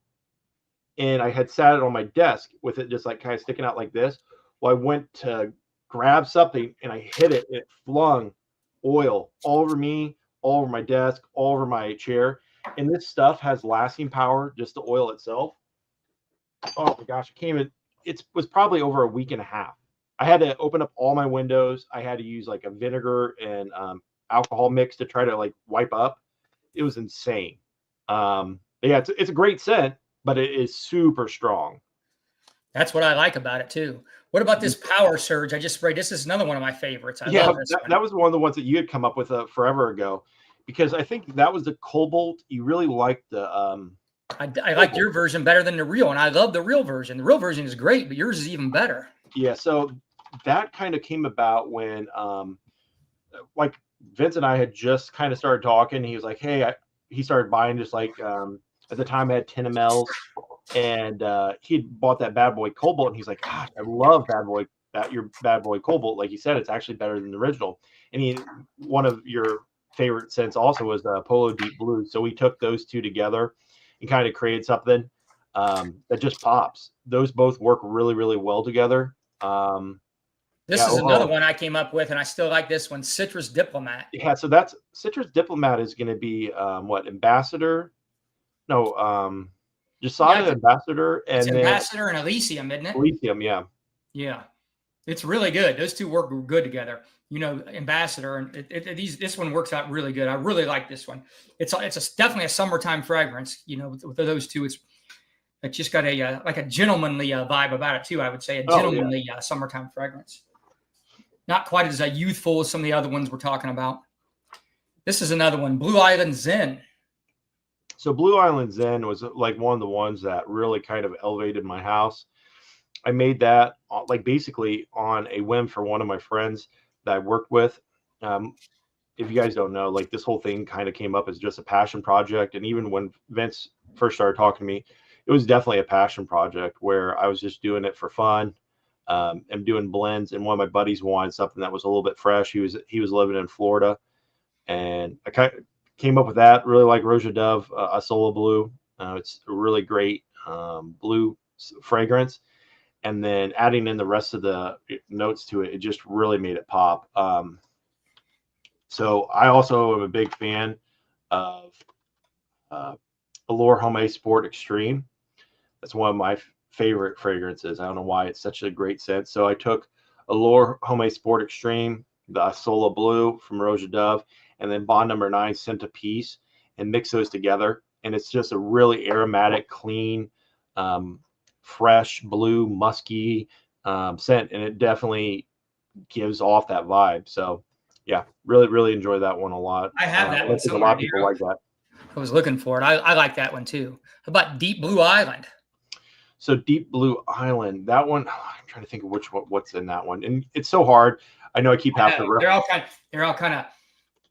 This one is really good. This is really good. So that Deep Blue Island was another one that I think you had came up with. I don't even think I have it on the website. Let me look. That was one where we took Polo Blue. No, not Polo Blue. I think we did Deep Blue, and I think there's Virgin Island water again. Yeah, well, let's see here. I can smell Virgin Island water. It's definitely Virgin Island water. I don't know if it's Polo Deep Blue though. Yeah. So what did we call that one? Called it Deep Blue Island, spelled BLEU, like you like to do. Yes. It's not coming up under nothing. I know. I'm just looking at see what we did. Okay, so Deep Blue Island. It's just one of those ones. It was like I have these old versions of stuff, and then I have new stuff. So Deep Blue Island was Virgin Island water, Blue de Chanel, and then Deep Blue by Polo. Okay, it works. I like that one a lot. That was another Vince. Yeah, it says VinceScents on that one. Deep Oceanic Voyage. Deep Oceanic Voyage. Remember that one? Deep Oceanic Voyage. I don't think this one's me. Yeah, so Deep Oceanic Voyage, that one's a popular one too. So that's Deep Blue. One of my buddies, he actually reached out to me today on that one. He was saying that he was getting a lot of compliments on it, which was Aqua di Gio Profondo and then Ralph Lauren Polo Deep Blue. So, all these ones I got that I'm talking about are all. I recommend every one of these. They're bangers. The Polo ones the Polo Deep Blue. That's a really good scent DNA to blend with stuff. I'm trying to think of what else. Blue Island, Blue Island, where you got the one spelled regular, and then you got your fancy. Yes. Blue. So Blue Island. That one is a really unique blend because. Sorry here. I'll pull it up here. So it's going to have a little bit more of a tobacco-y kind of vibe to it a little bit because it's got, I get that. It's got the Sola Blue, Blue de Chanel, Golden Fluidity, and then it's also got the Male La Parfum. So when you take those together and then you add in that, for the longest time, what I would do is I'd take a blue scent and then I'd take a warm scent and I'd blend those together because that warmth of like an amber, tobacco, woodsy kind of thing, or like a quote unquote oud, and you mix it with like a blue scent that's fresh, or it's got that DNA behind it. Those always pair really well together because it just bounces off each other so well. In that woody, heavy, almost like a fall/winter fragrance, you can then incorporate it into something that's more summer and freshy, and it allows it to have a longer lasting power. Here's Jason's got a question. Wonder what Argos tab mixed with. Argos. Triumph Bacchus. Triumph Bacchus mixed with. I don't know. That might be good. Good fall banger. It could be really good with fall, or you just add like a tobacco note. Red tobacco can be so overpowering. Right? Yeah, you'd have to do the ratio, or you'd have to really drop that ratio down. So a lot. While I'm thinking about it, like I already told Andy this today, like any of you people, if any of you guys ever want to come on, anybody in this chat, like Jason, I don't know if you ever got any interest in being on camera and just talking about fragrances on here, hit me up. I'm on Facebook, or you can just send me a message on off my YouTube channel here, and I'll just get a hold of you some way, and we'll set something up if you ever want to come on and just talk about fragrances. If you ever just want to see what it's like to be on the camera. I'm trying to talk Andy into doing it. Christine, she says she's going to do it if I can work with her schedule. She gets off work a little bit later because she's on that California time. And then D Boogie, we're going to try to work out next week. We're going to try to get in. So Jason, if you wanted to, anybody in here, GB, if you wanted to come on, and Stan, I don't know if you ever got any, if you're listening, I think you're driving and listening. If you ever want to come on here, let me know. Anybody in the chat, you can get a hold of me. I'll have anybody on. We can just talk about fragrances. So yeah, it's more fun for me to do it with somebody than it is just me, but I can handle it, by myself. But I'd like to see what somebody that's not used to doing it would, react like in here. I'll throw you softballs and I'll do a bunch of the talking, if you get nervous or whatever. It's a little nerve wracking to get on here in front of people. It can be. So, yeah. Stan, if you ever want to come on, tell me if you hit me up sometime. Let's talk about this In the Tropics. I only have this sample of it, but it's really good. This is a new one of yours. Yeah, so that was one of those ones I suggested. It's like got that Herbapura but tropical. Yeah. It's better than Herbapura, and I love Herbapura. So it's a fragrance de bois. It's called Tropiques. It's got the tropical top note that really pulls it out, and then it's got those aromatics that really kind of draw it out for a really long stay, which is kind of similar in that nature to what you would expect from an Herbapura. Yeah, overall, it's a really solid scent. I love it. I think it's great. When I initially released it, we got a lot of purchases from that. I actually had to order 250 more grams of it just because it was selling so quick. It's kind of died down now, but it is one of those ones where if you haven't had a chance to try it, definitely try that one for summer. You won't be disappointed on that. That's definitely, if you like Herbapura, right? It's sort of unisex, right? Yes, it's unisex. Anyone could wear it, but it's pretty straight down the middle. There's no feminine leaning. Jason, I'm going to hold you to that. We're going to we'll get on a live. I'm going to try to get D Boogie next week, and then I'm going to try to get Christine the following week. I just want to do one a week. So, and then maybe that next week I'll hit you up. But I got a couple other people that act like they want to come on. So, but I'm going to get you in the rotation if you want to come on or whatever, and we'll just make it real casual, and we'll figure out something we're going to talk about. And I know you got some bangers, so just get a bunch of your bangers ready, and you can educate me on some of your stuff because I know you got a nice collection. I know you got a good fragrance knowledge, so you would definitely be good. How about this Blue? What is it? Blue Rebel Voltage. This is your version of the Cobalt we talked about, just straight up, right? I got a full bottle now, but I started off with this 10 milliliter, and I wear these layered. And your version is better than the original. I love the original, but your version is even better. It's super good. I wonder, do you have those samples? Let's crack those samples open, man. Let me do one more, and then I'll do the samples. Okay, this is my last one. This is your Iconic Tonic. Iconic Tonic. So that's gin and tonic by. It's identical. These two are identical. It smells just like gin tonic. You cannot tell the difference. McClef, is it? Yeah, McClef, I think. Yep. All right, these are these samples he's talking about. He sent me a bunch of samples, so I haven't tried these yet. This will be my first. Frozen Moon Rocks. That's the first one. You know what that is? Yeah. So Frozen Moon Rocks. And if you guys don't know, like there's so many fragrances, and the reason why is because it's community driven. People come up with these ideas, they purchase them in a 40 ml size or larger, and then what happens is, then if I feel like they're really solid scents, I put them right up on the site because, it's just like community driven aspect where your houses like Dua or other places, they come up with it, and it's what you see is what you get. This is more of a custom based. What's the original on this? I like this. Super refreshing and uplifting. Pacific Chill, Jimmy Choo Ice, and Blue Moon Ginger Dash by Killian. Yeah, this is really nice. Super nice. A lot of mint. You get this icy, zesty, refreshing kind of thing, like you said. Overall, it's got like you get this really nice lemon, sharp lemon, sharp note of that, but then it's got this fizzy, almost cooling mint thing going on. It's really nice. Frozen Moon Rocks. That's a hit. Yep. Straight up certified VinceScents banger. Love it. Yeah. I haven't tried it on skin or anything, but I can already tell on people this is a fun wear. It's pretty unique too. I really, even though he's saying those are in it, it doesn't really smell like anything I've smelled. It's a little bit different. A lot of times when he creates these, you're thinking, well, I know what all these smell like, but you've never smelled them all together. Once he combines them, it's a whole different thing. My goal is when I mix these to definitely unify them in a way where it's not just this is a little bit of this. I spent a lot of time, and then now I've been also using some aroma chemicals, which aroma chemicals are like ISO-E, Abroxin, Hedoin, and I add those in to kind of balance out certain things or uplift certain things. So yeah. Yeah, I got that one down without putting it on skin off of a first impression, definitely. And he's already talking about it, so he's already wore it. So Golden Palace, that's the next one. Let's try this one. So Golden Palace, that was the one who Andy, maybe you in the group, was wanting to know about. Yeah, is that the one he was wanting about? What's the name of that fragrance? So that's Super Z Morocco. It's an inspiration of that. it's going to be like Pegasus. So Pegasus, you get that almond powdery, and then you're going to have like that. It's got a little bit more citrus to this one.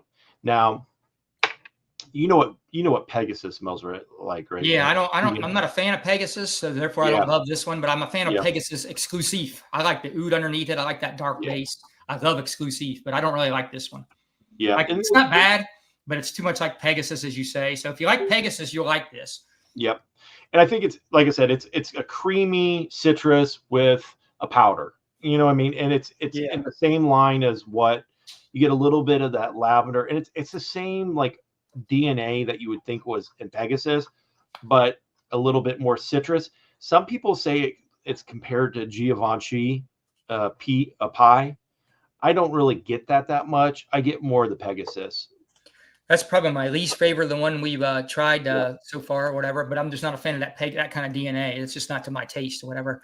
But it's what's weird is Pegasus Exclusive. I really enjoy that one or whatever. I got turned on that from my buddy CG. He sent it. So David's asking. So that it's not really. So that one's just a 1-for-1 of this house called Super Z Budapest. No cumin. No cumin. Yeah, I don't get any cumin in it at all. It's not. If you might like it, if you like Pegasus and you think that you're picking up cumin in that one, you might like it. If you like Pegasus, you're definitely going to like that. Yeah, I just don't. I think I honestly think it's a fresher take on Pegasus. Where for me, I use Pegasus. So like one of the really popular fragrances that sold extremely well was a Sky Sailor. So it was that Jean Paul Gaultier mixed with Pegasus. So that Jean Paul Gaultier Superman or Popeye Fresh, I mixed that with Pegasus, and it created this like really nice thing. So in reality, it could be something that would be a good blend as well. Please drop the cumulative pick. What about Heat Wave? So Heat Wave is going to be one of the guys in the group that's been with the group for quite a while, Shane. He comes up with some really great ideas. Oh yeah, what is it? Shane Hanna, is that his last name? Yeah, so he comes out. He's one of your top blenders, I think. Yeah, with quite a few of them, but he's one of the tops. Yeah, he's one of the top. So if Shane comes up with an idea, he's usually got some sort of really good background on what he's going to do, and he's had so many great hits. It's not even funny. And what it is kind of cool about the whole going back to the website, I have a collaborations section on the website. So if you go to shop and do the drop down, I have a collaboration. If you're looking for someone that you're like, hey, I really like this guy's like ideas, wonder if he has more. I always try to like put him up there. Now I'm kind of slow at adding things, so bear with me. So this is going to be Pacific Chill, Virgin Island Water, and Eros Energy. Pretty nice. I like it. It's good. Yeah, definitely good. It's definitely full bottle worthy. I could wear this. I've kind of got some other stuff that smells like this, so it's not one I'll pick up, whatever, but I do like it. It's good. So it says, do you choose certain ones you don't want to be a 1-to-1 or something to do analyzation of notes that not all come up? Do you choose certain ones you don't want to be a 1-for-1? So at the end of the day, and this goes for any clone house, and I think it's like a misconception, the oils that I get are from different distributors, and different distributors use different GCMs, and that's like the way that they get the oil, and they determine like if they want it to be a 1-for-1 almost, but nothing's going to be 1-for-1 when you're talking like inspiration of something, because there are certain notes that a perfumer would add or take away to build that top. You can get the base, you can get the base notes, you get the mid notes as well, but sometimes those top notes they have to kind of add after the fact, and sometimes those notes are missing or they're too expensive. So I always, from my brand in general, I always try to buy the top version of that. So if it's ultra, top, A++, whatever that version is, that's the version I'm going to get. Now, some of those to market might not be out at that time, but I'll always get the top version at some point. If it's right off the bat, sometimes the initial release, you don't get that opportunity. But now with like the distributors I'm working with, I'll get that opportunity right off the bat. Usually, I'd say 9 times out of 10. And so if the distributor leaves it out, that's what happens. But I do go and test, smell these fragrances. Vince knows all too well. I'm crazy about trying to make sure things smell as close as they can from a one-to-one perspective. He's pretty much a perfectionist on all levels of this or whatever. You know, he's got whatever he's got, you know what I mean? It makes him that way or whatever. He just wants everything to be done right. You know what I mean? But when you start ordering from him, you can see by his presentation, the way he ships it, the way the bottles are packaged, and just watching him progress, you know, because it was, you know, I showed you the bottles there. They weren't as good as they are now. And his he just leveled up on everything. And even now I know he's got his wheels are turning. He's working on stuff. His website was already pretty good, but he's, you know, he had to updo it. He's always just trying to, you know, perfect everything, which that's kind of what you want. You got to love that when you see somebody doing that, right? I mean, I do. Oh yeah. All right. The last one of these samples is that version 2 of the Mojo Mojito. So I got to see how close it is. Let me go grab the duo. Entertain everybody for a second. Yeah. So this is kind of one of the situations too. So the oil that I got, I noticed that it was missing the top notes, and those top notes are done by a master perfumer, usually with the distributor. So what happens is sometimes you'll get the base and the mid, and you won't get the top note as well. And that's the biggest issue you run into sometimes is, so with the knowledge that I have and I've learned, you have to sometimes rebuild the top notes. And so with this one, I rebuilt the top notes a little bit differently than what Dua's was. Dua's is going to be a more briny, sharp lime, where with this version here is going to be a more sugary lime, like a sugary candy lime. Now there is a difference. That's the main opening difference. My pros, yeah. It's just what you said. It doesn't have that sharp lime. It's got the more like the Virgin Island water type of lime, that candy sweet like lime. Sweet. This is a more grindy kind of lime. Yep. It's stronger too, and this one, that rindy is. But this is, I've had this bottle for a while. This one's aged, and Matt had just mixed this up. So and at the end of the day, with that one, it when it dries down, it definitely has that same lime, but I'll rebuild it again. I have some stuff coming in from where is that? New Zealand, where I got the lime that can be used. There's like a perfume lime that removes FCF, which you don't want to put FCF in your fragrances at all because it'll burn people's skin. So like you can use it at a certain level, but with this, when you're using something like that high of a citrus that they probably used one that had the FCF removed. So in that case, I had to get this lime top note from New Zealand, which is a Persian lime, which is a Rhine lime, and I'll reformulate that to like a version 2. But I was really happy with the version 1 of this because it does add that Virgin Island water almost effect to it. You still get the mint, the spearmint, as well as then the boozy rum. It's overall a really solid scent. It's getting really close now. It's getting closer now already. Yeah, so off the top. You're just, like I said, you're just rebuilding the top sometimes. Yeah. Now we're probably, before, I don't know, 70%. Now we're getting like 85%. We're getting there. And I think what's going to happen is it dries down. It's going to get like 95% is what's going to end up at. I know how I've already smelled the other version of it or whatever. I know how it's going to go. When it dries down, it's going to get super close. Yep. So, I'm not sure that it's even like a worse fragrance. It's just different. Like I said, I feel like it's one of those situations where it's just a different top. And at the end of the day, your tops usually burn off pretty quick. It's kind of like a Virgin Island water fragrance. So to be honest with you, like I never did get super excited over it's just kind of like, it's more of like a Virgin Island water twist. And Alexandria has one too. What is theirs called? It's a nice Virgin Island water twist. And it kind of reminds me of this one here. Theirs is called Tropical Nights. This one's pretty good. All they've done is take out a couple notes, or I forget what they've done, but I think they just eliminated a couple notes. But it kind of smells more like these do to me. See, I think what I want to do too, and I think if GB's still in the chat, it was one of those situations where I did purchase a lot of this lime. It's a Persian lime, like I said, without the FCF in it, but it's still got that really riney lime note to it. And I think what I'm going to do is I have some Virgin Island water that I want to play around with, and then boost the lime in it a little bit, because a lot of times they boost the coconut and everything else. So I think if boosting the lime, it's going to create a lot more heavy top note. And then that dry down will be that nice coconut Virgin Island water vibe. So this is something I've been thinking about. I know GB had hit me up about it as well. So maybe they'll come up in the future, as well as a remake of the Mojo Mojito. But like I said, overall, I was really happy with how it turned out. Rebuilding that top with that sugary lime, I felt like it added a little bit different flair to it. Especially like I said, the base and the mids, they're pretty much the same from a dry down perspective. So yeah. Do you have this one, Profondo Lights? Do you have the clone of this one? Yeah. I'd like to try yours sometime. I really like this fragrance more than I thought. I got the original.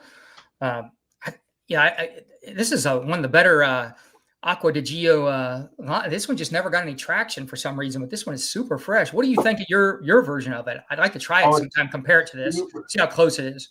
Yeah, it's super strong. I'm just trying to look to see if I can find it just looking. Man, it's a fresher version of that DNA, which it's already pretty fresh, but this is even more fresh or whatever. Really impressed with this and surprised it didn't take off more than it did. Yeah, I just found it here. Oh yeah, it's super fresh. The version I have, like, it's funny, I have so much stuff, and this is like 250 grams of it, so it can make a ton of bottles. It's really strong. It's got the aquatic kind of thing that you would get from, not Profundo. Yeah, Profundo. It's kind of like got that Profundo. Yeah, it is Profundo, duh. But it's got that, but it's like you said, it's a little bit. Yeah, it's got a sweetness to it. I'd have to crack it open. Let me see. I love it. Here, this is a 2012 Virgin Island water, or 2015. I think it's 2015. This is really strong. This version, whatever. This is a lot better than current formulation. Oh yeah. Much stronger, because I've got some current corners just to compare, whatever. And yeah, this one is super strong compared to that. So they've definitely changed the formulation on Virgin Island water. I'm sure it's just IFRA regulations. They can't get some of the ingredients. Nice. I cannot spell your version of mojito. I can't smell Planet and Balak from my Aromatic. I know it's just me, but I can smell. That's so weird. I had a couple of people tell me that. He's talking about this one? Well, he said he couldn't smell mojito either. Yeah. Yeah, maybe you're just nose blind to those scents. Olfactory perception is different with everybody. That's what it is. Yeah, I can smell this one really strong. One of the guys in my group, this one's actually gotten better. I haven't smelled this since I got it a couple weeks ago. This has gotten better. One of the guys in my group, good already. Chad, he can't smell. There's one called Ultra Instinct, and he thought he was like, I can't smell anything, and I was like, what? And then like he gave it to one of his friends. He's like, oh my gosh, this scent is so strong. It was like, it's so weird. He's like, I don't know if like that part of my nose is burnt out, but he's like, I could not smell anything. So bizarre. I've heard of people saying that, olfactory perception can be different, amongst people, whatever. We smell different things, each of us, and there might be some we're just kind of blind to. I know I have I have an oud oil over here. Scott's going to wear Mojo Mojito. He just got it in. He's going to be wearing it tomorrow. Oh, awesome. Yeah, Scott, let me know how you like it and what you think. Yeah, he likes feedback. Yeah, it's a little bit different than the Duas, as we went over. It's got a little sweeter lime at the top, doesn't have that rindy lime. I'm not saying it's worse or anything. It's just different. Like if you wanted that rindy lime, well, you're not getting that. So I have a Hindi oud here. The real deal Hindi oud? Yeah. Nice. This stuff is so for me, it's very fecal. Yeah, it's like super fecal, but there's like I like fecal oud. I'm into fecal. It's caramely, but like everyone in my house, like I had them smell it and they're like, oh, this is disgusting. And then my dad smelled it and he was like, he's like, oh, it's kind of like got this like chocolatey caramel thing, right? And it's funny because, like I said, at the end of the day, people have different interpretations of what it smells like. Sometimes when they say something like that to me, then I re-examine it. I pick up what they're saying. It can kind of change my framework on the fragrance. I can start picking up those notes more. I just needed them pointed out to me. Have you ever ran into that? People point out, or they can also ruin a fragrance. They can say, this smells like, so-and-so, and now that's all you can smell is whatever. Oh yeah, I've had people try like, oh, this smells like a dentist's office, or you know what I mean, like stuff like that. You're like, I don't like hearing that when it's one of like a fragrance I like. It's like I'm not trying to not like this. I like this, so I don't even want to think about that. You know what oud scent that it's not really oud, right? But we've talked about it before, and I got a small thing of it. I'm gonna just for fun was the Tobacco Oudgasm by Kay Alley. I like that one. I like that one. Good. I had the generic version of that or whatever, and it was really good. It's not for like summer, but definitely like a fall scent. You know what I mean? I got the Dua version of it too. I didn't like the Dua version nowhere near as much as the generic. And I still haven't tried the real deal, but I really like the generic version. I'm going to guess the generic version is closer to the real deal from what I read. So this like sample of oil here, that's really good. Nicole Saint Henri. It's called Saint Henri by Nicolai. Spell it. Just type in Saint Henri. Well, I don't know how to spell Henri. Give me that. Honore by. So Ernie cake. So give me another word. It's going to cakes. So Nicolai, it's Nicolai. Okay. Nicolai perfumer creator or something like that. Yep. Yeah. Here you are with these fancy ones. Okay. Woody, nutty, like tonic, vanilla, powdery, sweet, some spices, musky, amber. This actually would be something I might like. It's got milk, a lot of milk notes. So what's weird about this is when me and my wife smelled this, it smells like what's it called? Oh, look who it is. C-Mac. What's C-Mac up, himself. C-Mac's in the house. This is C-Mac right here. See that guy right there? That's C-Mac. Let's see him again.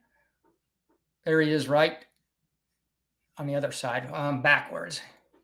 There he Here is. he is. There's C-Mac. Looking at VinceScents right there on that side. There's C-Mac. Thanks for stopping in, C-Mac. Yeah. Thanks for being a good sport. Yeah, thanks for being a good sport.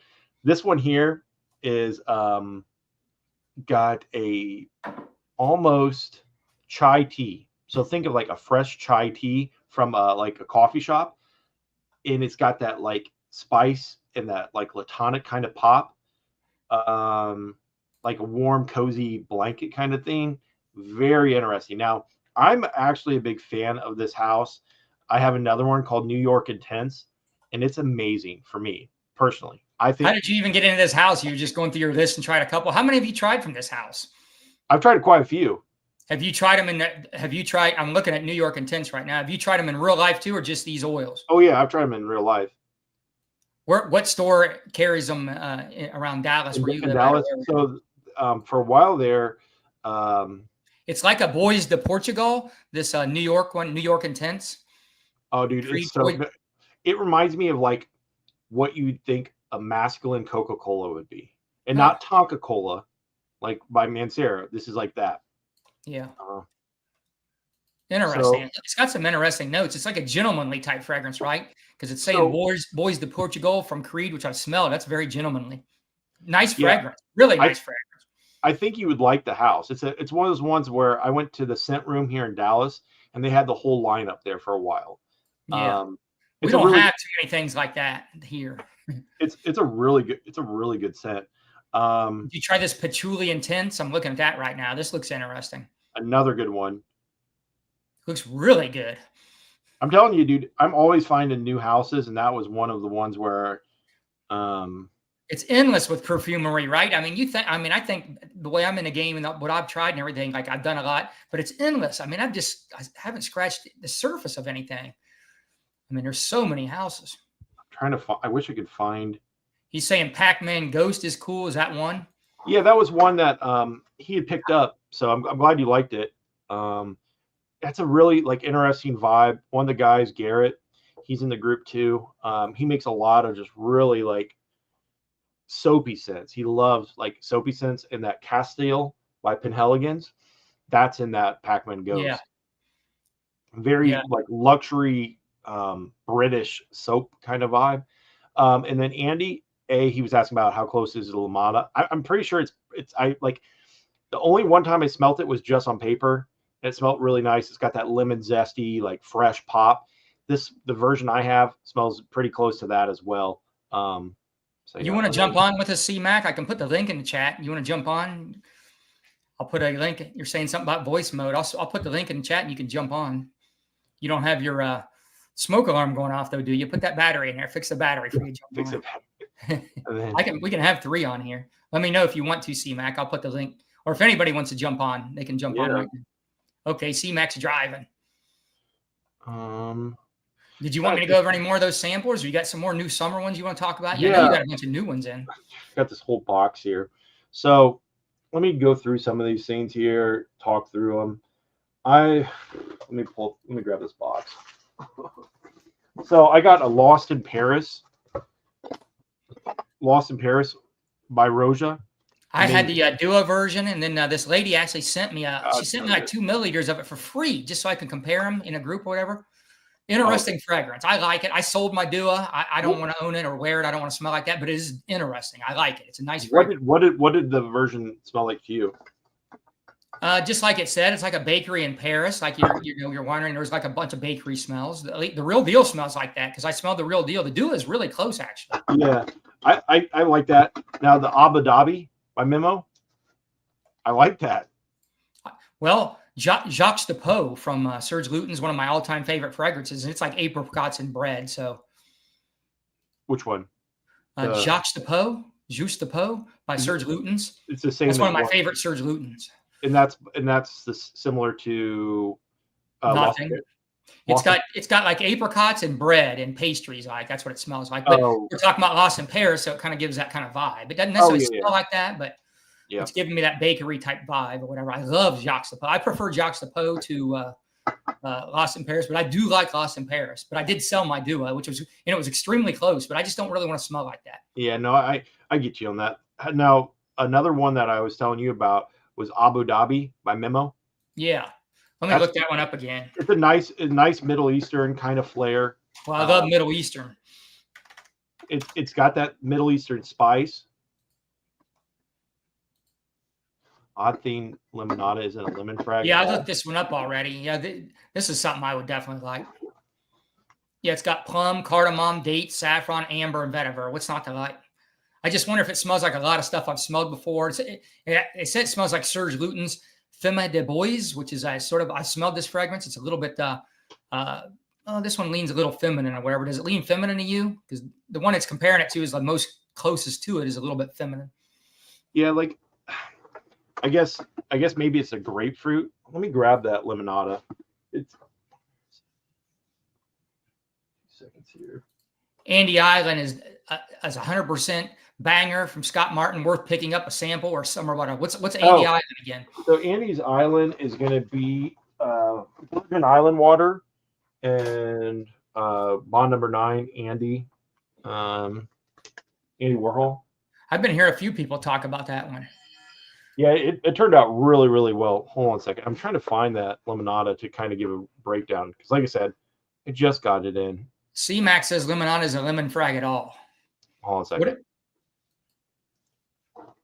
Serge is great if you can find them, in my opinion. Yeah, I actually have gotten, luckily, I've gotten pretty good, some pretty hard to get Serge Luton's, and there's quite a few of them you can just get right here in the States that are pretty, they're affordable. So all the ones you can get in the States that are easy to get, if you want artistic perfumery at a pretty budget type price, Serge Luton's is got a bunch of bangers. But in these groups, if you just stay patient or whatever, people sell them pretty cheap, some of them, but some of the real rare ones in the flacons can get expensive. My buddy Rick has got a extensive Serge Luton's collection. He sold me like 10 milliliter of a bunch. So I've got a lot of real rare ones. He orders his from France. He gets the flacons a lot or whatever. Way more hassle than you would think with that. His stuff's always getting stopped at the border, and he has all kinds of problems with that. They've even went back to Serge Luton's before. He has a big order, $500-600 off just a couple fragrances, and they're turning around and going back to Serge Luton, something about the border and the paperwork or something, and he's had to reorder them. But he's pretty persistent, so he ends up getting them. And I've gotten lucky and got a few good ones in the Kel Smells. If you watch his content, he just sold me a pretty rare one or whatever. He gave me a real good deal on it too. So yeah, pretty happy about the Serge Luton's. I've sold some of my Serge Luton's too because I'm getting so many fragrances now, and a lot of them just not going to wear. And I got a real rare Mancera. I'm probably going to let go because I've got stuff that smells like it, but I'll grab it. This is one you see you very much. This Mancera, it's called the Oud. It's just the and then A-U or A-O-U-D. The Oud. Pretty interesting. You've smelled stuff like this before. It's not groundbreaking, but pretty nice oud fragrance. And obviously, it ain't real oud, but it smells like high quality oud. But I mean, I know it isn't. They're not going to get that. But yeah, one of the better ones. I might let it go. A buddy of mine, he kind of, I told him I would sell it to him if I didn't like it. He likes getting Manceras, especially rare ones. Yeah, I can't find it. Like I've looked, I don't know where I sat it down. It must be in another room because I had it on my desk and then now it is been misplaced. But I have so much stuff. Probably because you didn't think you were doing a live tonight. You know what I mean? You didn't have your stuff. Yeah, Some guy thought you were doing a live tonight, and you were thinking Wednesday or Tuesday. Yeah, no worries. That might have threw you off. I don't know where the hell I. Do you do custom fragrances? If you give the notes, Jason wants to know. He just wants to give you notes and you build something. No, I don't do that. That's really hard to do. I played around doing chords and notes. Man, that is super hard. I probably made about 10 different attempts at that, just using notes and chords.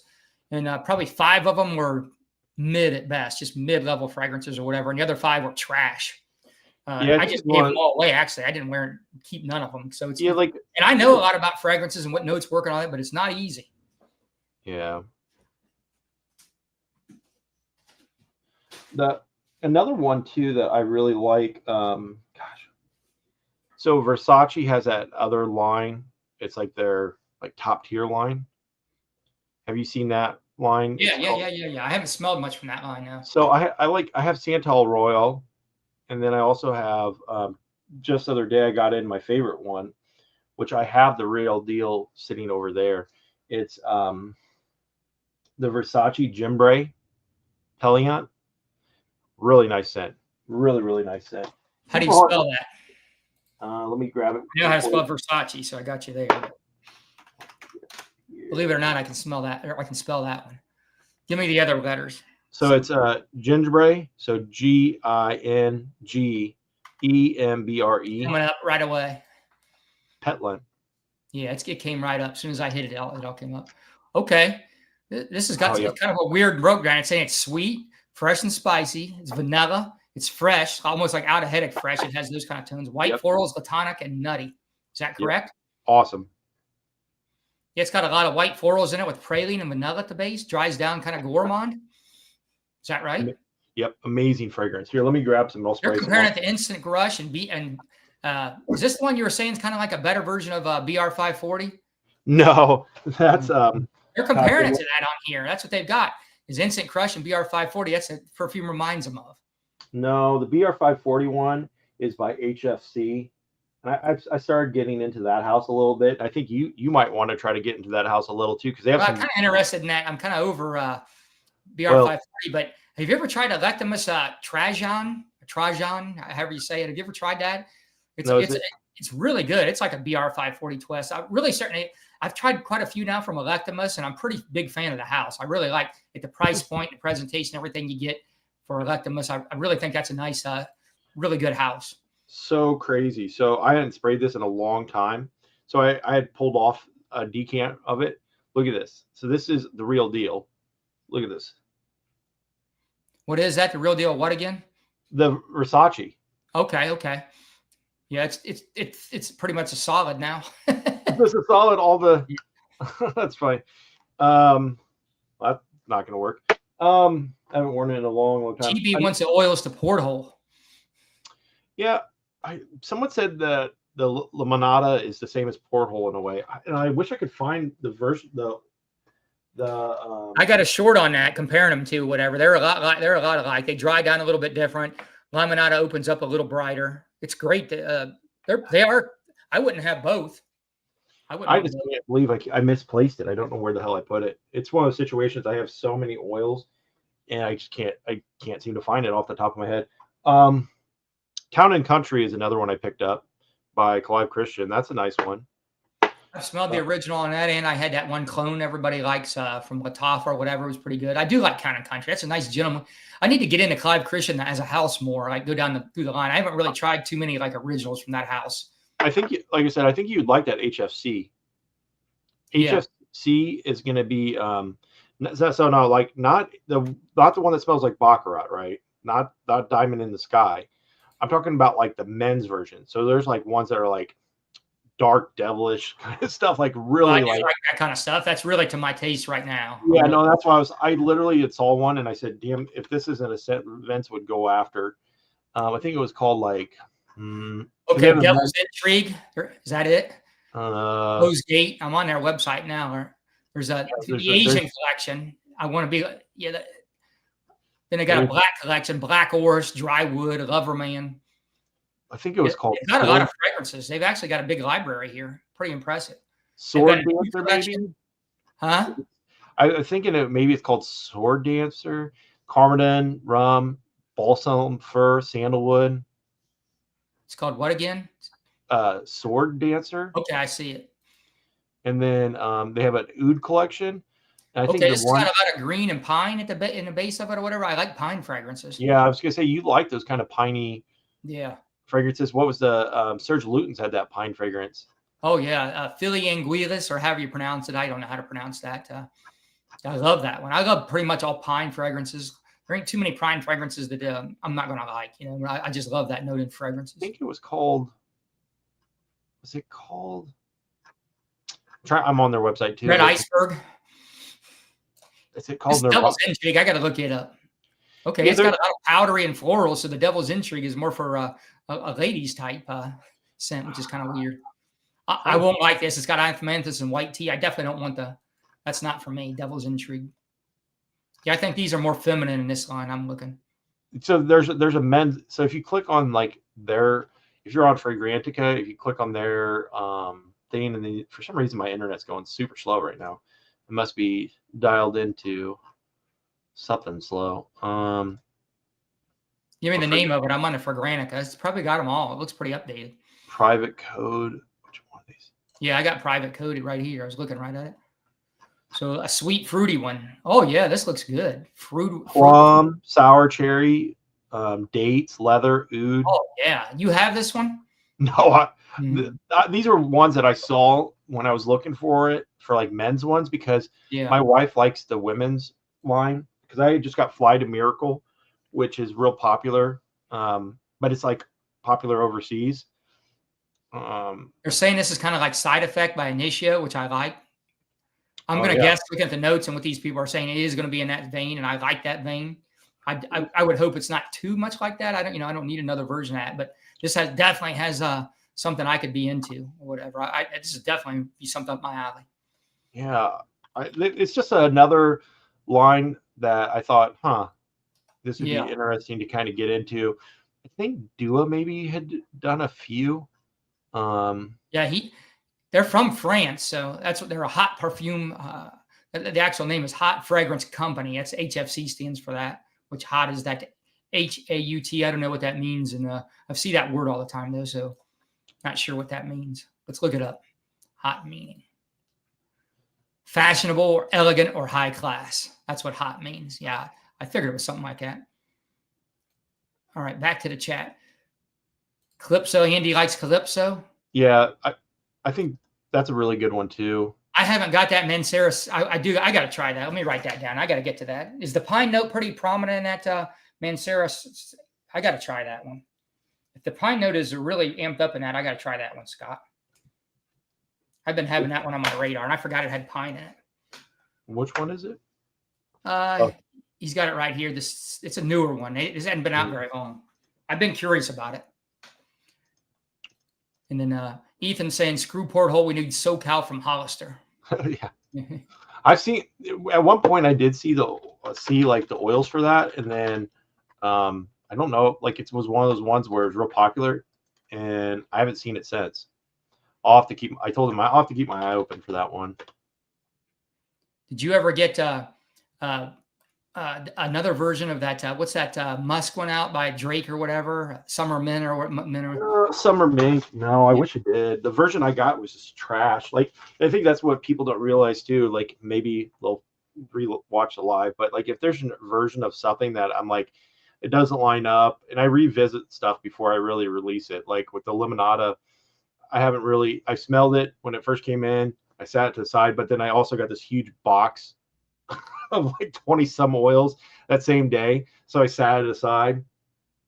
Don't know where I put it, but nonetheless, like if it's something that is not good, I will just basically toss it. Not like throw it away, but I put it in a like I have like 2 huge, like those Tupperware bins that you store stuff in from like Costco. It just gets chucked in there, and I mean, it's definitely money down the drain. But at the end of the day, like I'm not going to put out something that isn't like up to par with my brand. You liked summer mink though, didn't you? I did like summer mink, and I was really disappointed that I bought as much as I did, and it wasn't it. I got a sample on the way from Juan, and I got the Secretions Magnificent, or however you say that. That's on the way. Oh, and really? Then I got that new Zaharoff, the musk one or whatever. So I think he's waiting on that one to come in, then he'll ship my order. But I got those 3 coming. I'm looking forward to trying all 3 of those. Secretions Magnificent or whatever. Here's what's going to happen with that. I guarantee I'm not going to hate it like everybody else because I like those kind of challenging scent profiles. I'm going to like the artistry of it. I'm probably going to think it actually smells halfway decent. That's what I really think. I don't think I'm going to be like, ugh, like everybody. What do you think? Have you smelled it? I've not smelled it. Have you ever smelled T-Rex? No, I haven't smelled it. Generic has the oil. I got it on my list to try sometime. I'm thinking I might like T-Rex too when I look it up. I don't know. Now, going back to some of the new stuff that I got in, is Penhaligon's Finley that just came out. It's actually really nice. That's your favorite house. For those who don't know, Penhaligon's. I love Penhaligon's. What's it again? The name of it? Penhaligon's what? Finley. How long has this one been out? Couple months. Yeah, $335 online right now. It's at the same price everybody. Ooh, this looks really good. Some nice notes here. So what it reminds me of is, Amaj came out with the Outlands. Mm-hmm. It's got that kind of vibe, but it's Penhaligon's, if that makes sense. They got it closest to Crabapple Blossom from Crab Christian. I really like that fragrance. I don't get that at all. Or Gucci Pour Homme 2. Yeah, well, this is Fragrantic. You can't go buy everything on here. That's for sure. So I could see. So I have Gucci Pour Homme 2. Let me pull. It's actually right on my desk too. Let me smell this. What season would you wear this? Is this a spring fragrance, you think? I can see. Okay, so I just smelled the oil for Gucci Pour Homme 2, and it's got that palmetto. I think it's palmetto in it. Am I right? Look at the Gucci Pour Homme 2. Is it palmetto? I'm not a Pour Homme 2 fan, so okay. C-Mac's going to come on. You ready for this? We're going to get C-Mac. You ready for this, Matt? You all right if C-Mac comes on? Oh yeah, let's get him on. All right.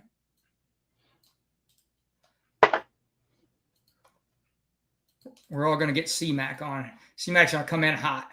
Zoologist fragrances are pretty. There's the link, C-Mac. You should just click on that, and I'll see you in the studio, and I'll bring you in. So here we go. So I love Zoologist frags. So do I. I just did a thing on that. Yeah, I actually tried some more Zoologists since I posted that video. Have you tried that one that's a tongue? I haven't. No, there's so many that are like discontinued. Like they bring out a bunch and discontinue them. I'm going to own at least one bottle, new or old. I want one. I got to have one Zoologist bottle. Just that house, the artistry, or whatever. It's so expensive though. But in the groups, you can find deals. But they snatch them up when there's a deal. Somebody buys them. Vince the Bully 45. Listen, that's what you do. You bully them. You bully people, saying it ain't bullying if you're just retention. Yeah, here we go about that. Told you. Yep.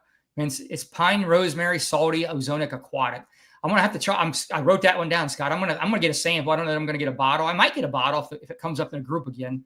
It did come up in a group, a pretty good price. I should have just tried it, and I could have sold it if I didn't like it. So I'm going to try that. It's a new Mancera, Matt. Have you smelled the new Guerlain? No. What's it called? Peach. P-E-C-H-E. So Peach Mirage. It's nice. It reminds me of like it's a sweeter scent, right? But it's got a little bit of a leather undertone to it. To me, it's really nice. I just got that oil in too. Spell it again. P-E-C-H-E. Mirage. Okay, it came right up. I got the new Louis Vuitton. Is it unisex? It leans feminine.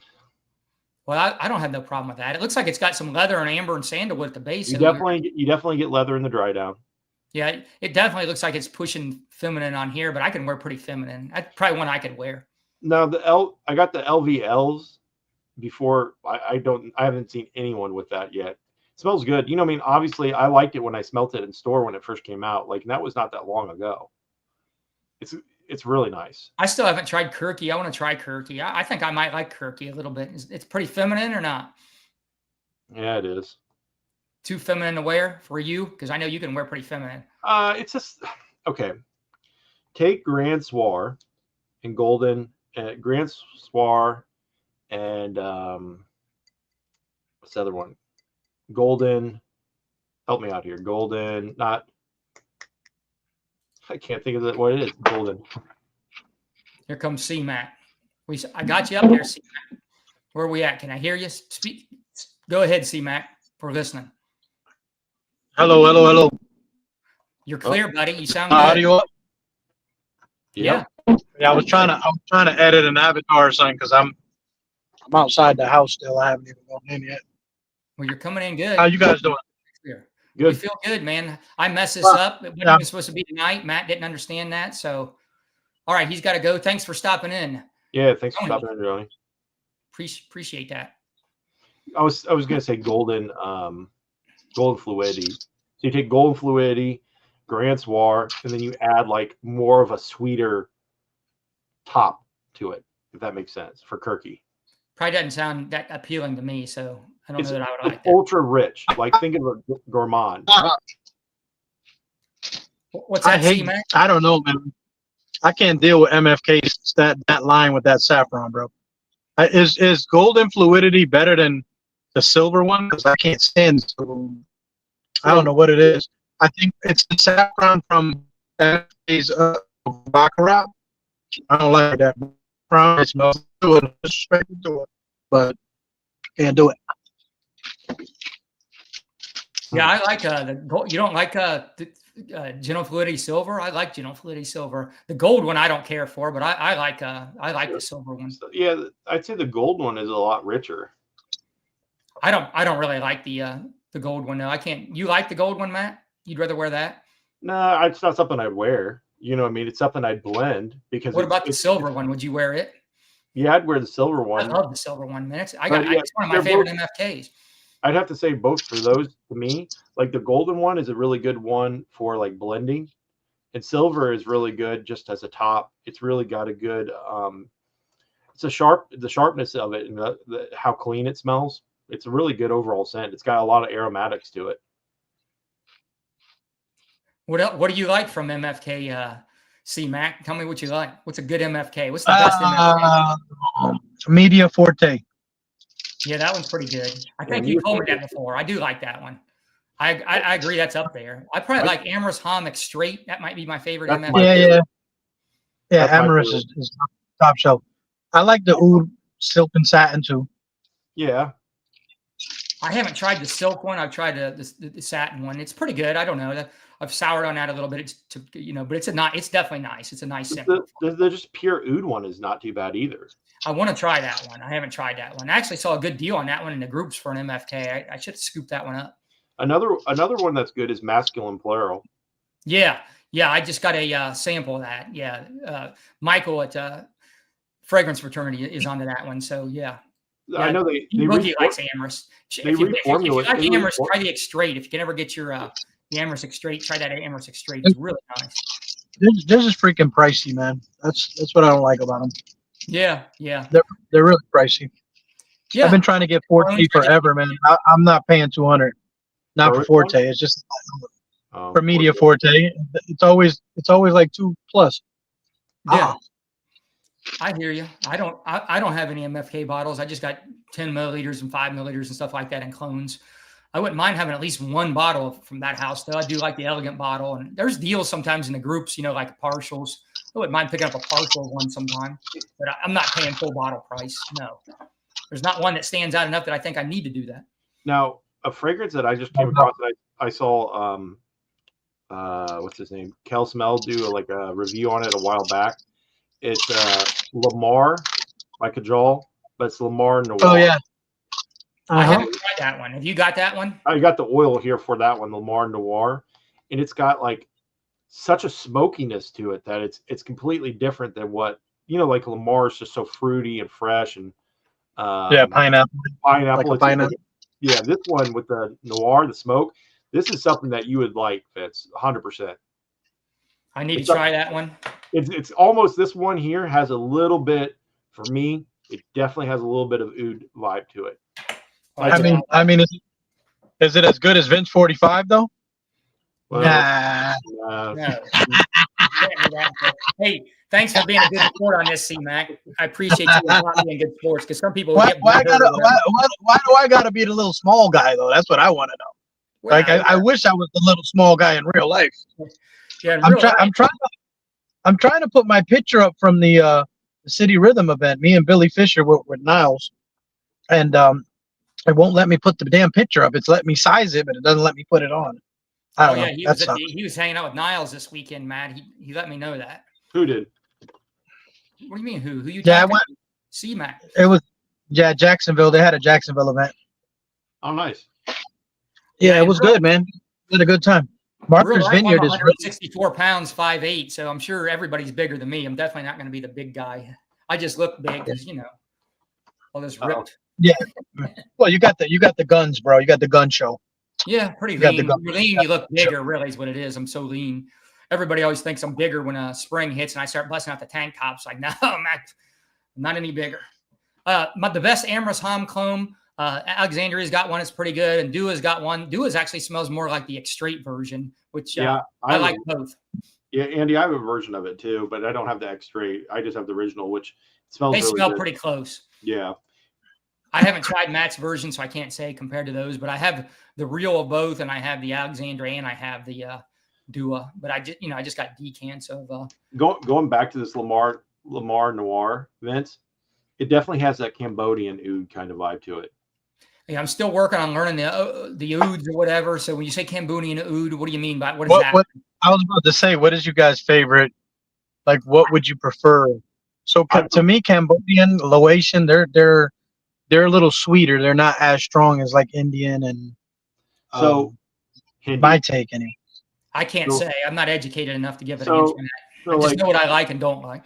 So I'm not a huge fan of Hindi oud because Hindi oud is going to be more your like fecal barnyard kind of vibe. I like that. Yep. I like the fecal barnyard. I really like that actually. So you probably, no, I do seriously. So you probably like Hindi ouds more than you would like Cambodian. No, I'm not going to say that either because I like the other ones too. But most people are turned off by the barnyard. I can take that. I'm into those. It's not like I just got to have the cleaner, the sweeter. I can take all the ouds, every level. I like them all, but I don't know which is Laotian. I haven't figured that out. I knew you were full of shit there, Vince. Well, you make a good point. Look at coming out hard or whatever. I deserve that for all the clowning. I like Laos and Cambodian. Thailand, those areas better. It's a little bit more smoother. I feel like I feel like overall, like the best way to describe Laotian and Cambodian, those are the two ones I enjoy because in small amounts they do smell just a little bit more smooth, right? Like the sharpness of like a Hindi oud, where it's like there is no real you have to really dive into it and let it sit for a while to actually get any of the more caramely notes from. But with the Cambodian oud, you're going to get that right off the bat. It also kind of has like a fresh mulch, like when you smell like mulch in a way. I actually like that smell too. I do like that. And that's kind of like, for me, Cambodian oud kind of gives that vibe with, I don't know, maybe the I find that though, it's definitely the producers though, because they do mix some stuff with them, and unless it's like really pure oud oil, which is super expensive, or they're taking it from the chips. Yep. It's really tough because each manufacturer in the Middle East or wherever you're going, Asia, they kind of do like little things to it to kind of give it its own flair. Because I've smelled supposedly the same region 5 or 6 different types of oud, and they don't smell nothing like each other. So I just find that, like you were saying, that it generally speaking, it's less harsh, and less Yep. barnyard, and more easy to, I could see, put in a blend, because Yep. it's not going to take over the whole fragrance. The stuff from India, man, it's rough. Yeah, and It's rough. Christine think- wants Go to ahead. know who you are. Tell Christine, introduce yourself to Christine, C-Mac. Who are you? Who's Christine? She's in the chat. She's got a channel. She's good. She wants to know Oh, who you are. Well, a lot of people on here might not know who you are. Just you can do an introduction, because we know who Matt is and me. Just tell what you like, how you're involved with fragrance just- community and stuff. Just a Yeah, quick. I'm the backyard guy that nobody knows. Well, That's me. he knows a bunch of people, and he's got a real good fragrance knowledge, and he just helped Jerry on that come out with the Caribbean Swamp. It's on its way. It should be here any day. Caribbean Swamp, but he's behind the scenes with a lot of perfumers, including Matt. I think he's done some behind the scenes stuff with Matt. So he's well, also Matt did me a great favor by turning my Zerzhov project into a reality. I was trying to get Isaac to do something, but I don't really, not to throw shade at new bottles, I don't really like the bases for new bottles. So I don't really like Elysium. I really don't like Aventus is okay, but I really don't like MFK BR540. Most of his blends with the new bottles are those things. That's it. And then he goes in different directions. So I don't really like those. So I was going to try to have him do the custom bottle thing, but he doesn't do it with Prisma. I don't think he does it with like Copper Still and stuff. So Matt was kind enough to bring my fragrance to life with the imagine what is it? Imaginary Rose. Imaginary Rose. Yeah. Beautiful scent, and it really captures that bottle. I think that it was just a real good project, and so that worked out really great. But kind of like my own 101, because it's my own bottle, but it was his already made fragrance. So yeah, this thing will not add the picture at all. It's like really being quite stubborn. it's all right. Anyhow, You got a nice collection. I've talked to C-Mac, and he's got a ton of knowledge, and he's got a really nice collection. I guess he's going out. He couldn't get his picture up, so he just left. He could just turn on his damn video too. That works too. Yeah. He's got a lot of knowledge, and he's got a nice collection and stuff. So yeah, you could hear the way he was talking there. He's got a lot of fragrance knowledge, super knowledgeable actually. And yeah, he does a lot of stuff with perfumers and behind the scenes, and he's nuts about this stuff, like me and Matt are. I mean, we're obsessed with this stuff. This guy, it's all he thinks about. His fragrance the same way I do, like all you guys or whatever. Stan's sensitive here. Like C-Mac can even take me bull on him, but Stan's got to stand up for him. Like C-Mac's even good with it. He's coming on the show, no problem. But Stan's he's upset. Shine Punch. Yeah, he's talking. You know what Shine Punch is? Yeah, it's the one of Yeah, you didn't like it. Oh no, you don't have the Shine Punch. Shine Punch is nice. You probably like Shine Punch. You had the watermelon one. I don't think you liked it. Shine Punch is better than watermelon to me by a mile. You can get 10 milliliters at Shine Punch. It's not too expensive on the website. It's not too bad, and they usually got a code or something. So I'd recommend just trying a 10 milliliter. 10 milliliter will go a long way with that Shine Punch. Have you ever smelled? This is a weird one that I got in. It's sitting on my desk right now. Clive Christian, and it was just called Sweet Clove. I haven't smelled too many Clive Christians. It's a house I got to go through. I think I said that earlier. If I didn't, I'm saying it now. Look it up. Clive Christian, what is it? Sweet Clove.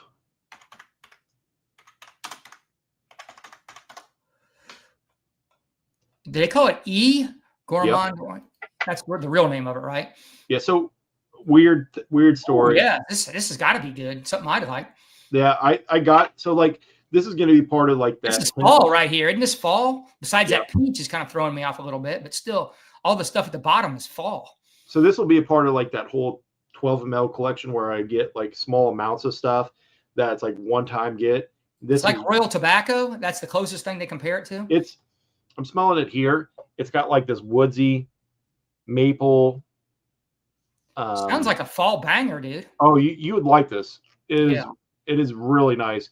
And a part of that whole series was Clive Christian. Each one of his bottles, he was going to spell it out Clive. He first did the Clive series. So each bottle is like CLIVE, and this is the E, right, of the thing. Hey, C-Mac, if you hear me or whatever, I'll give you the link again. You can come back on, or I'll post it again so you don't have to scroll up. Commandante, I sold that one cheap, Andy. You should have just bought it. I sold that thing for $60-some, 100 milliliter of Xerjoff Commandante. I had it posted there. I couldn't believe it took people hours to buy that. It was crazy. Really? Yeah. I posted a 100 milliliter bottle, full presentation for like $67. That steal. Yeah. Listen, here D Boogie's got one for you. I know you know about this. Oh yeah, I do have Paphionian Roma. I have A. It's not. A. It won't let. It says device is not connected. You are backstage, but it won't. I can't connect. It says you got to connect your mic cam. You're not connected to something. C-Mac. I see you're backstage there, but it says device is not connected. Something ain't hooked up. You are in my backstage, but I can't bring you on. It won't let me. It's just called A. That's the one I have, Doogie. Is that the only one you have? For right now, yeah. Yeah, well, I'll bring you in as soon as it says device is not connected. It won't let me. I'm trying. It won't let me, buddy. Your sound or something's not hooked up. Give you the link, kick you off again. I'll drop a link again, see if that works better for you. You're not hooked up to something, though, buddy. We want to get some more of your knowledge. We were just warming up with you. Okay, I see you now. Here you come. You're back. Am I? Yep. Can you guys hear me? Because it's like going through the speaker in my car. So I don't know if you can hear me clear now. It's actually better. Oh, really? Yeah. Sound great. Okay. Apologies. I tried to get fancy with technology, and evidently that's not my forte. It's okay. I should be an influencer. I think that's what I'm going to do from now on, Vince. I'm going to go be an influencer. Well, I'll come out, do videos. When you say influencer, what does that mean? What are you going to do? Explain to me. I'm really being facetious. I don't want to do that. You told me you don't have time for like YouTube channels or nothing like that. I really don't. I mean, I'm so busy behind the scenes doing stuff. So, but yeah, no, the picture was definitely Martha's Vineyard. You guys, both of you being who you are, me and Niles are pretty good friends, and I told him when I seen him that I think this is the most interesting thing he's done because it's not his normal style of perfumery. So if you don't really care for city rhythms because they're too loud or too different or too polarizing, Martha's Vineyard is kind of like his take on a designer fragrance. So it's a different lane. I almost ordered that one twice now. Should I order a 10 milliliter of that one? Yes, definitely. Because the plum. You got a C-Mac coupon? What's your code? Is there C-Mac 10 or C-Mac 20 or anything? I don't know if there's codes for 10 mils. Okay. But I should definitely try Martha's Vineyard. You can reach out to him. Maybe he'll give you free shipping or something. He has, I think it's Gratitude. Try Gratitude. Okay. That might work. But definitely, the plum is not what you think. And there's a chord called Black Coconut I've never heard about. I don't know if they made it up or what. Yeah, what is that? Do you pick up that note, that Black Coconut? I pick up a really non-offensive coconut. I don't know, man. You got to smell this thing. It's totally different. I don't think there's.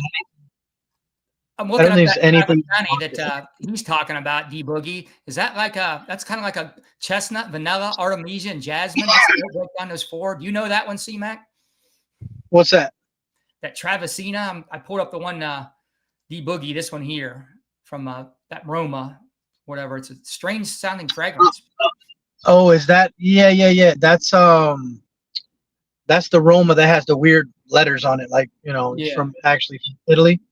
Yeah. I think I have tried that one. You know me and freaking samples. I mean, I'm kind of a maniac when it comes to samples. I've been doing good, guys. I cut down. I'm down to like 35 discovery sets, and I think I'm down to like maybe 2,500 samples. So. I think he sent me some samples. I got some samples on the way, right? Yeah, I gotta send you some more. I gotta send you some more stuff, man. I'm gonna send you some stuff back. Once I get mine, it'll be on top of mine. I'll send you some stuff. I'll talk about it because you had so much stuff. I don't want to send you stuff you've already tried. So I'll send you some stuff. I think Matt's shy when you come on. Matt just got quiet. I think you intimidate him. See, Mac, he's scared because. No, I was letting you Well, guys talk. he's been bullying me for like 2 weeks now with the Vince 45. So I think he's just trying to stay away from. No, I He thinks I was just trying to hide in the shadows like that one guy you like. Nope, Ain't I funny, didn't funny, Ross funny. Fair. He loves Ross Ain't Fair. saying any names here, throwing any shade, but you know, what I mean, people that What hide I what I need to get my backup, man. I need to go and get Izzy out here so he can be the second because he's not being represented, man.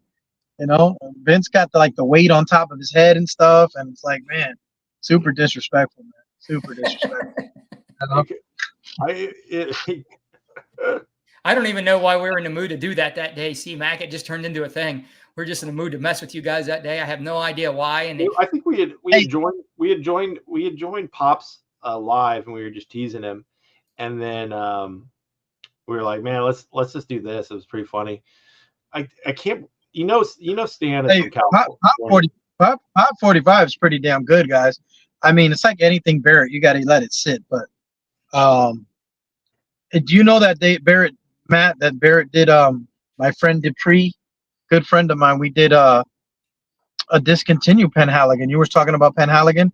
We did Roaring Rat. Yeah, Roaring Rat. When I started doing this, that was like the fifth or sixth fragrance that I offered like 2 years ago. Yeah, he loves that one. Well, nobody, Radcliffe to me is like Galloway. Now I want to make sure I clarify this statement. It's one of the probably better things from the house that nobody knows about. And Radcliffe, what made it so different for me, because I had never smelled it before he showed it to me, was that it's one of the few frags I've ever had that it opens up a certain way, and then the transition is so blunt and like absolute that it just goes off a cliff, and it's a whole different thing. You don't really get that in modern perfumery now. Now it's kind of like, I start off as a tonka bean, and then I gradually go into something else, and this stuff is not like that, man. And so I didn't think Ross was going to be able to get the transition.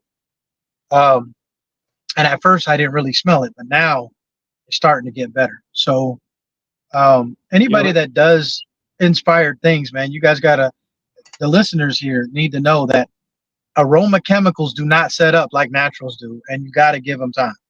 If you smell something today and you don't like it, give it a month. I think a lot of it has to do with, at the end of the day, like, no shade on him or just shade on any company, but in reality, like, he's not sitting there making these fragrances, man.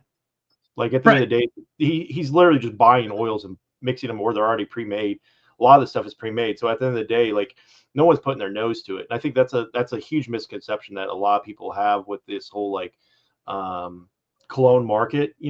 Anyone could purchase these. Well, at the end of the day, like, I think it's one of those situations where, like, I've been a huge proponent of like being like completely transparent with people. And I think a lot of times people say, oh, so-and-so's version or so-and-so's take of it. It's a really hard thing to kind of go down that path, because, when behind the scenes, like at the end of the day, like I do, and then I think obviously you do as well, a lot of these people are kind of like, it's a storyteller, right? You could, whatever way you want to project it. Well, my opinion about clones in general is inspired fragrances. The best people that do it, especially because, like Matt, anybody can get a gas spectrometer test and they can know what the notes are. But we were just talking about Fragrantica. I think that very good clone companies or very good people that are copying other things, they have to be good sequencers. And what I mean by that is you have to know how it comes in, how it goes out, what goes where. And it's not always what people say. So Fragrantica is a perfect example, even Perfumo sometimes. You might have the right notes from a composition, but they might not be in the right order. And so I'm smelling something and I'm looking at Fragrantica and it says that it has cherry in the top note, and the cherry never comes in the top. And it's just like, okay, it does have cherry in it. If that makes sense. Yeah, I think at the beginning of the live too, you maybe missed out on that kind of conversation where, like, when you purchase like some of these oils, right, and depending on where you're getting them from, and there's only so many labs that make these, right? And at the end of the day, it's one of those situations where it just depends on where you're importing it in from. You could be Sure. importing it in from Italy. You can be importing it in from France, Turkey, and then or China, right? And those are your like main distributors, because at the end of the day, with the GCSM, yeah, anyone can purchase one of those, but at the end of the day, you don't have all the aroma chemicals. And with those GCSMs, you would actually have to have a database. So when those GCSMs are run, I could put in, like, say for instance, whatever, like fragrance. You're not going to get Creed's ambergris, okay? No. So it's really ambergris in that fragrance, but you're not going to get Creed's ambergris. You cannot get that. Nobody has that but Creed. So here I put in this 10 ml sample of whatever that is, and I send it off to GCSM, and that's being done by an outside source. They have to have. How to do it? Masham's got his own now. They have to have software on that, right? So the software the software on that reads those notes. So at the end of the day, it might spike on a certain note, and that note, if it's not registered and you're not paying for that GCSM service, you're not going to have that note. If that note hasn't been pre-recorded, that note is not going to be pulled out of the ratio. This happens all the time. What he's saying. So what happens is, when you're using the machine, it starts reading off the stuff that information is provided. Usually, people like China or other entities, they have a large quantity of these aroma chemicals, and those aroma chemicals would then have they would say, okay, this is this lavender, this is this note, right? Well, they're really good at building the base and the mid notes. The problem that lies with a lot of these oil companies and just in general is your top notes are not being built, because the top notes, a master perfumer at this place would be the one making those would be building that top, because the top is hard because it burns off right away. So when they run it through the GCSM, that top note's not going to be there. So people that buy these clones or whatever, when you send in a GCSM to another company, you usually get 3 runs. And that through those 3 runs, then you could say, okay, you're not the perfumer, but at the end of the day, you're getting to choose how that top note is going to be, because you're going to say, okay, they're going to send in. You sure they get 3 runs or just 1? You got to pay extra if you want 3, or you think so it's 3? You usually get 3 runs, and then after that, you could possibly pay more, but you have to own up. You have to own up to a certain amount of that, right? So at the end of the day, after I think it's like maybe 10 kg or 5 kg minimum, and then you get your money back that you put it down towards the GCSM. So I think it's one of those situations after that, then you get to pick, okay, these top notes this is where I want my top notes to be. And it's just as good, however good the person is. I don't know.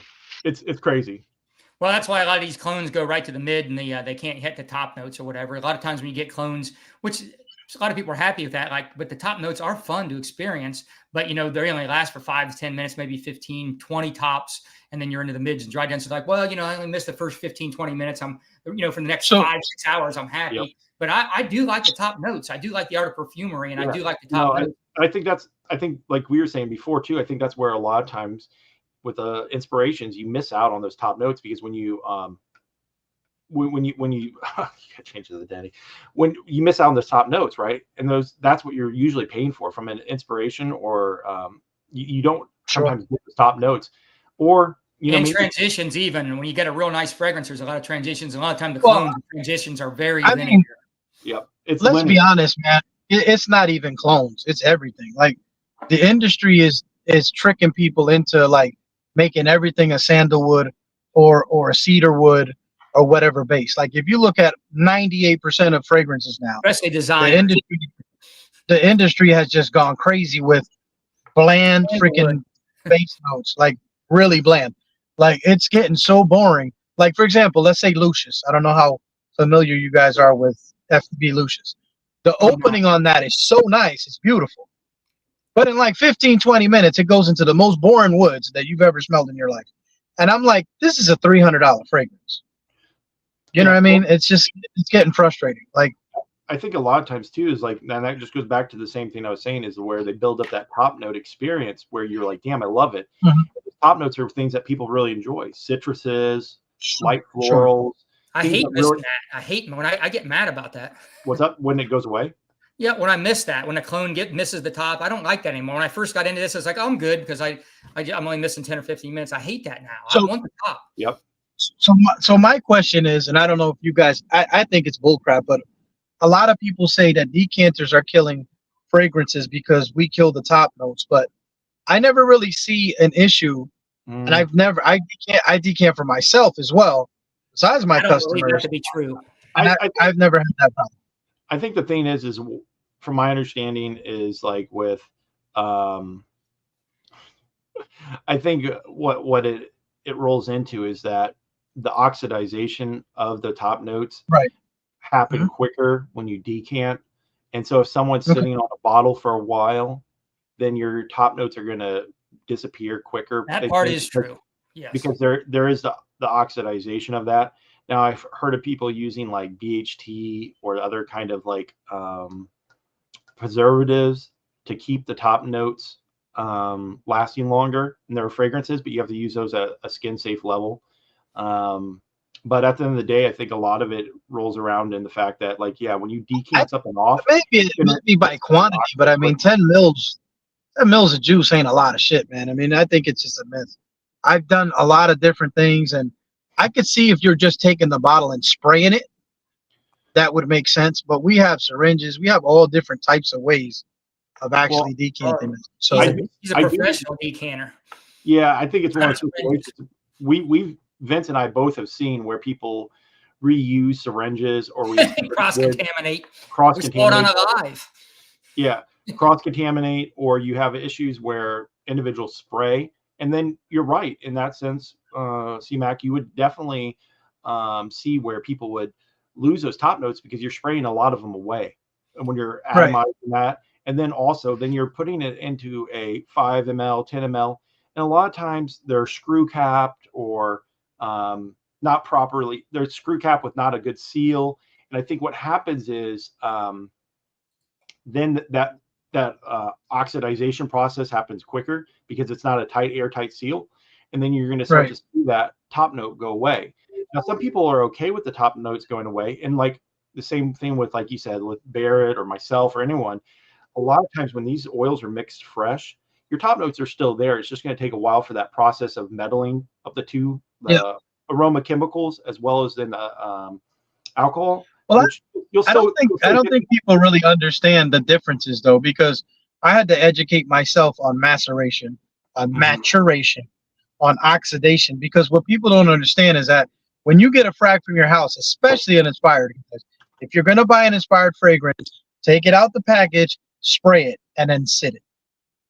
Because it does need to oxidize some. You got to get the chemical process working. Sure. Every duo in a clone. Do that. Every duo has to do that. Every duo. But that's not maceration. Maceration. Right. It's maturation. Correct me if I'm wrong. That's when you're making the. People just use the wrong term. You're like sit. Yeah. Maturation is what we're trying to get to. Yes. And I think a lot of people confuse them because they're very similar terms. Yes. Sitting on the shelf before you do anything with it. I can tell you didn't know that. I think a lot of people don't know it because I was confused by terms too. People would always correct me, and I'm like, yeah, whatever. But but it is. I still say maturation, but it is maturation. But when they correct me, I'm like, I do know that's the correct term, but whatever. Everybody calls it that. Yeah. Matt didn't know. That, Matt's just acting like he knew that. I think. I have people like basically tell me, "Cool. Oh, I had a fragrance for 5 years and it went bad," and I'm like, "Did you ever spray it?" No. That's probably why. I mean, you know what I'm saying? Like, it shouldn't happen. You know, I've heard some big brands, and I'm not gonna talk trash about them, but recently, these are clone companies, and like 3 of them have had major issues with their fragrances souring, like basically going either acidic. We need names on this, C-Mac. Souring? Like basically, one of them was they started off really strong. And this is a big brand. It's sort of like Lattafa, but it's not Lattafa. And basically within like 3 months, they didn't have anything anymore. Like it was gone. The other one is a very popular brand that you guys have shown, or at least I know Vince has. And people have been saying they're going bad. And I know it's not Dua. It's not Dua, but it's close. I know of one where like certain vanillas, like depending on what type of vanilla, some of the vanillas with unnamed company that I have an idea of what you're talking about, their vanillas would go bad, and they would technically sour in a sense. So they would look like they're getting like darker, but in reality, you'll sometimes get a scent that oxidizes, and it actually smells better because for whatever reason it blends it nicer. But then you'll get some with those vanillas in it, and whatever vanilla they were using or the vanillin they were using, it was providing such a terrible, like almost like an earthy, dirty mushroom kind of thing. Like, and it was not good. And well, I know that my arch enemy, I shouldn't say that, but a person that I lost a lot of respect for, Mike Herbert, or whatever his other name is, Lord Stein, whatever the freaking guy's name is. I saw he has another new scent coming out. Did you see that he posted? That guy's a clown. He's what is it, Von Stein or something, or what the hell is his name now? Yeah. Anyways, long story short, I was a pretty big customer of his. I loved his hybrids. I thought he did good work, but I had that issue with the vanillin too. Because I asked him about one time he had a specific crystal that he was using that I had never heard of. The vanillin crystals, I think it was an Aventus, like Vanilla King or something like that. It was called, maybe. And it smelled pretty good, but I didn't understand. Somebody said that had that issue, like they were having issues with. I don't know if it was Perfumers Apprentice or one of the big companies that provides bulk oils was having issues with that type of vanillin. And I remember clearly that was something that I was like, "Ooh, this is kind of weird." So I know what you're talking about. So yeah, and that was another thing. Like I was talking about skin safe stuff, and I mean, like I had talked to Vince for about a good 30 minutes about some of the stuff because you can build like top notes with essential oils or top notes with different things because that's what they do. But you have to use essential oils that have FCF removed, which is the photosensitivity stuff, because some people might be allergic to it or they go out in the sun next, but I think a lot of times people will forego that understanding or they'll look into it and they don't. Isn't that the biggest issue with oak moss? Wasn't that the big issue? And also that people are getting allergic to it because it's basically like a pollen, you know what I'm saying? It's like oak pollen basically. So a lot of folks were having issues. For one, it was spoiling, and for two, that it was like people were getting really bad rashes and stuff from it. I like oak moss. I think oak moss is pretty cool. I mean, most of the old creeds have it. And if I've been blessed to be around a lot of people that had money, I guess, because a good friend of mine introduced me to a lot of creeds that most people have never smelled, like original 2010 Green Valley. Just a lot of really expensive ones. And it's a major, major difference, bro. I think you don't understand vetiver, ambergris. These things are like way different, man, in old fashioned. I think the vanillin crystals that you were talking about, they were called vanillin pod crystals. They're from Perfume. They're from Perfume Apprentice. Like, it's one of those situations where if you're using naturals, you have to have some sort of like preservative or something that's going to keep those, because at the end of the day, after a period of time, they're going to go bad, right?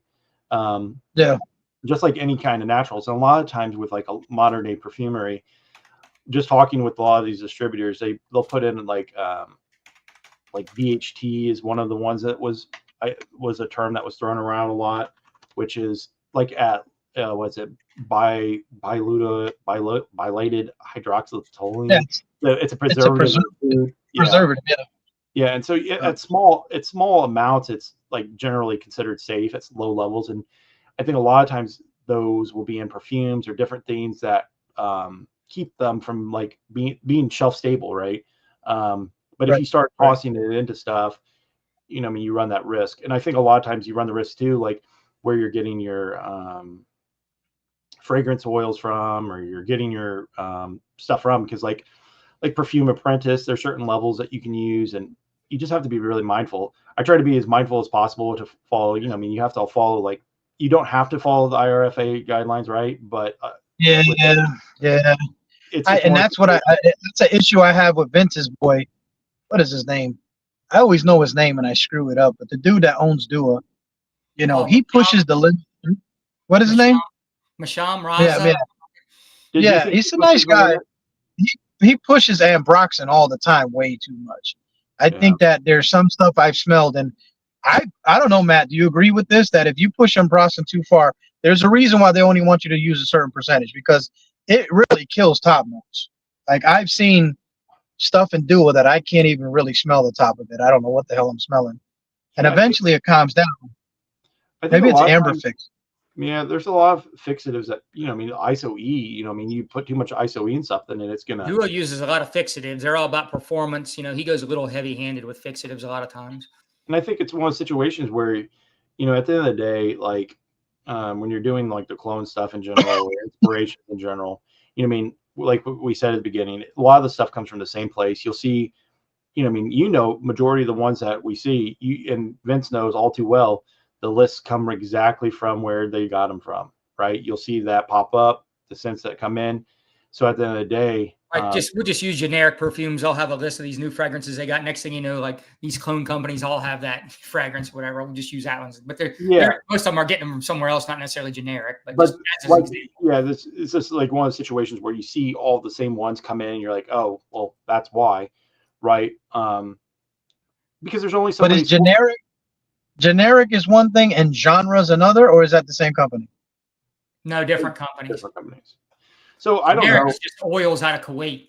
Yeah, so like like the oil industry in general, the clone oil industry in general is just one of those situations where there's a lot of different players in it, but they all come from a lot of the same sources.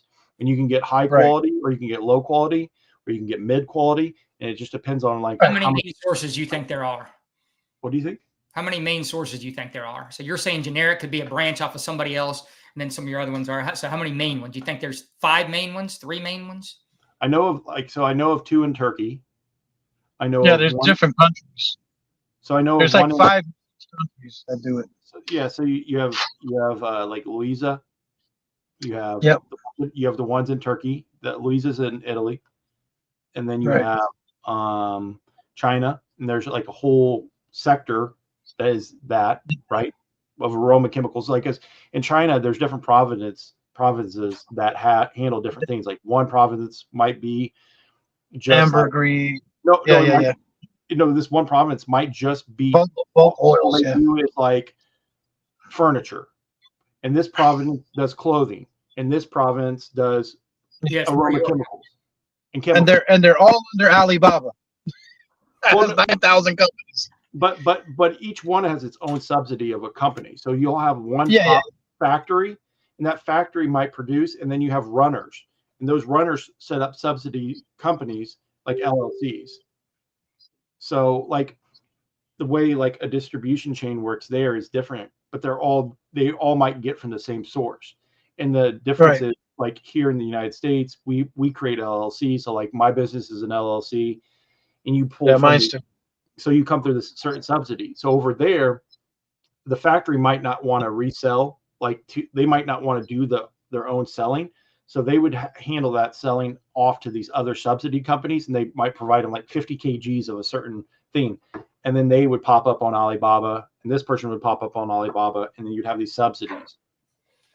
And then because people don't understand that Alibaba is basically run by the government. It's just a bunch of subsidies they stick into one big company. I wonder if Temu was part of that too. I think it's all the same shit. It's just different companies. I think it's all, from my understanding, they're all just different, like streamlined out. Like at the end of the day, there's a top chain, so you have different groups. So you have like one that would handle cosmetics, one that would handle fragrances, one that would handle clothing, but they all streamline back to the top, right? Which would be the Chinese government. But in the same sense, you have all these subsidies too. Right. Well, I know that the big thing for all of us, I don't know if you're running into it, but most of us are all having problems with bottles. I wish, the president would have went a different route and like maybe set up companies that, to me, it's almost like you're in a job and you want to quit your job because you hate it. And then you just run out and don't, you know what I'm saying? Like you got to prepare for this. We have no manufacturing in this freaking country at all. So you're either getting glass from Italy or you're getting glass from China. I mean, there's not a lot of countries that do glass, brother. So it's kind of rough. You could technically get glass from like UAE, but the glass, some of the stuff too, is you have to understand it just goes through, and it just shakes hands with another person. So they'll purchase, the UAE will purchase glass from China and resell to the United Right. States. Or Mhm. so, in a lot of the atomizers, the only factories for some of the atomizers are in China. So, Right.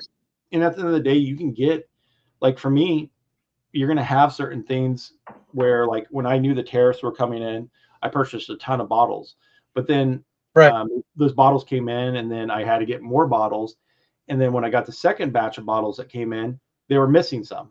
I was missing like 800 bottles. I've been having an issue with them breaking, man. They're having issues with them coming overseas, and by the time you get the damn thing, then if half of them are broken, I know Jarian's having that problem too. It's like it's a real pain in the ass, man. You know.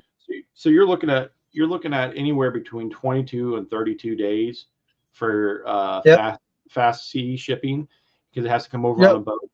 But even that, it even takes even longer. You're at the mercy of whatever that dock is going to do, and sometimes it's going to be 35 plus days. I've seen, or even longer, and that's not if it doesn't get stopped by customs. There's just so many things into it. Like you've dealt with all that many times, right? You've dealt with every issue there is, right? You've had. So I've dealt with supply chain issues. I've dealt with all that, and I think it's one of those things where people don't address it that much. And they don't see it. And I'm only a one-man team. I don't have a bunch of like influencers or people like people propping up my business. It's just me. So at the end of the day, you have to kind of prepare yourself or mentally kind of set yourself up for success in that sense, or also find other avenues. And sometimes with it boiling down to just only a few people that have those resources, you're relying strictly on, like from a bottle standpoint, China. Like that's, I mean, there's no way someone's buying an Italian bottle here unless they're like a super fit.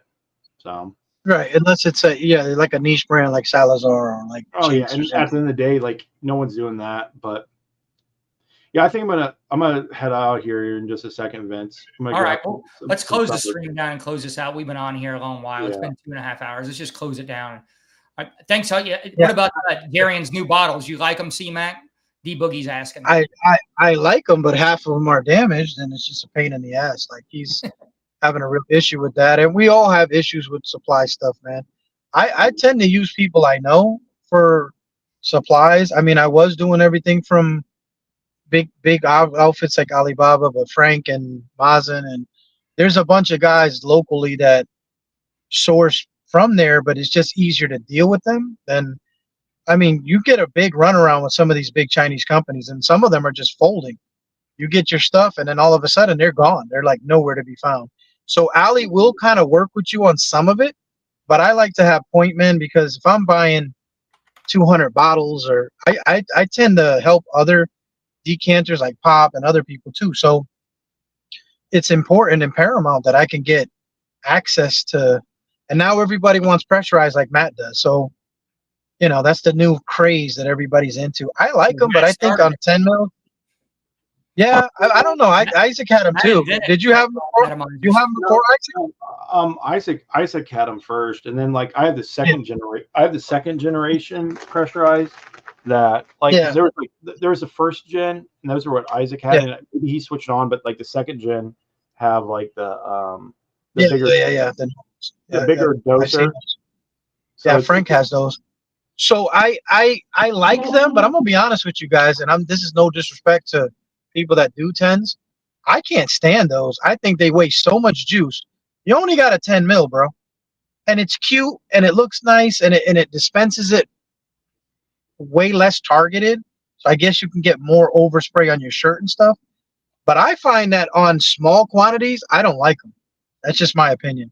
I'd rather just have the regular one that I can target where I got to go. And I have like 50 of those in decants, and I have 500 thick mill glass bottles. So not that I'm old school, but I like them on bottles that are like 50 and up, if that makes sense. Because I don't care if they want some decants, C-Mac. Maybe people will hear this, they want some decants. How do they get a hold of C-Mac if they want? They could just hit me up in Facebook. I'm C-Mac Mac.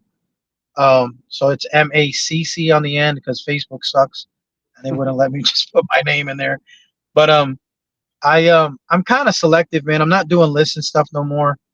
Just don't really have the time. So I'm probably going to be trying to bring out some freshies. I would like to do Galloway this year because everybody slept Stan on it. got And Galloway off your recommendation. You got Stan all pumped. He went out and bought a 10 milliliter of Galloway based on your well, recommendation. Galloway is a better Castley. I mean, if you like that No, not Castley Galloway. thing, What was the freshie you said? Was it Galloway? What was the freshie you were saying is going to blow up?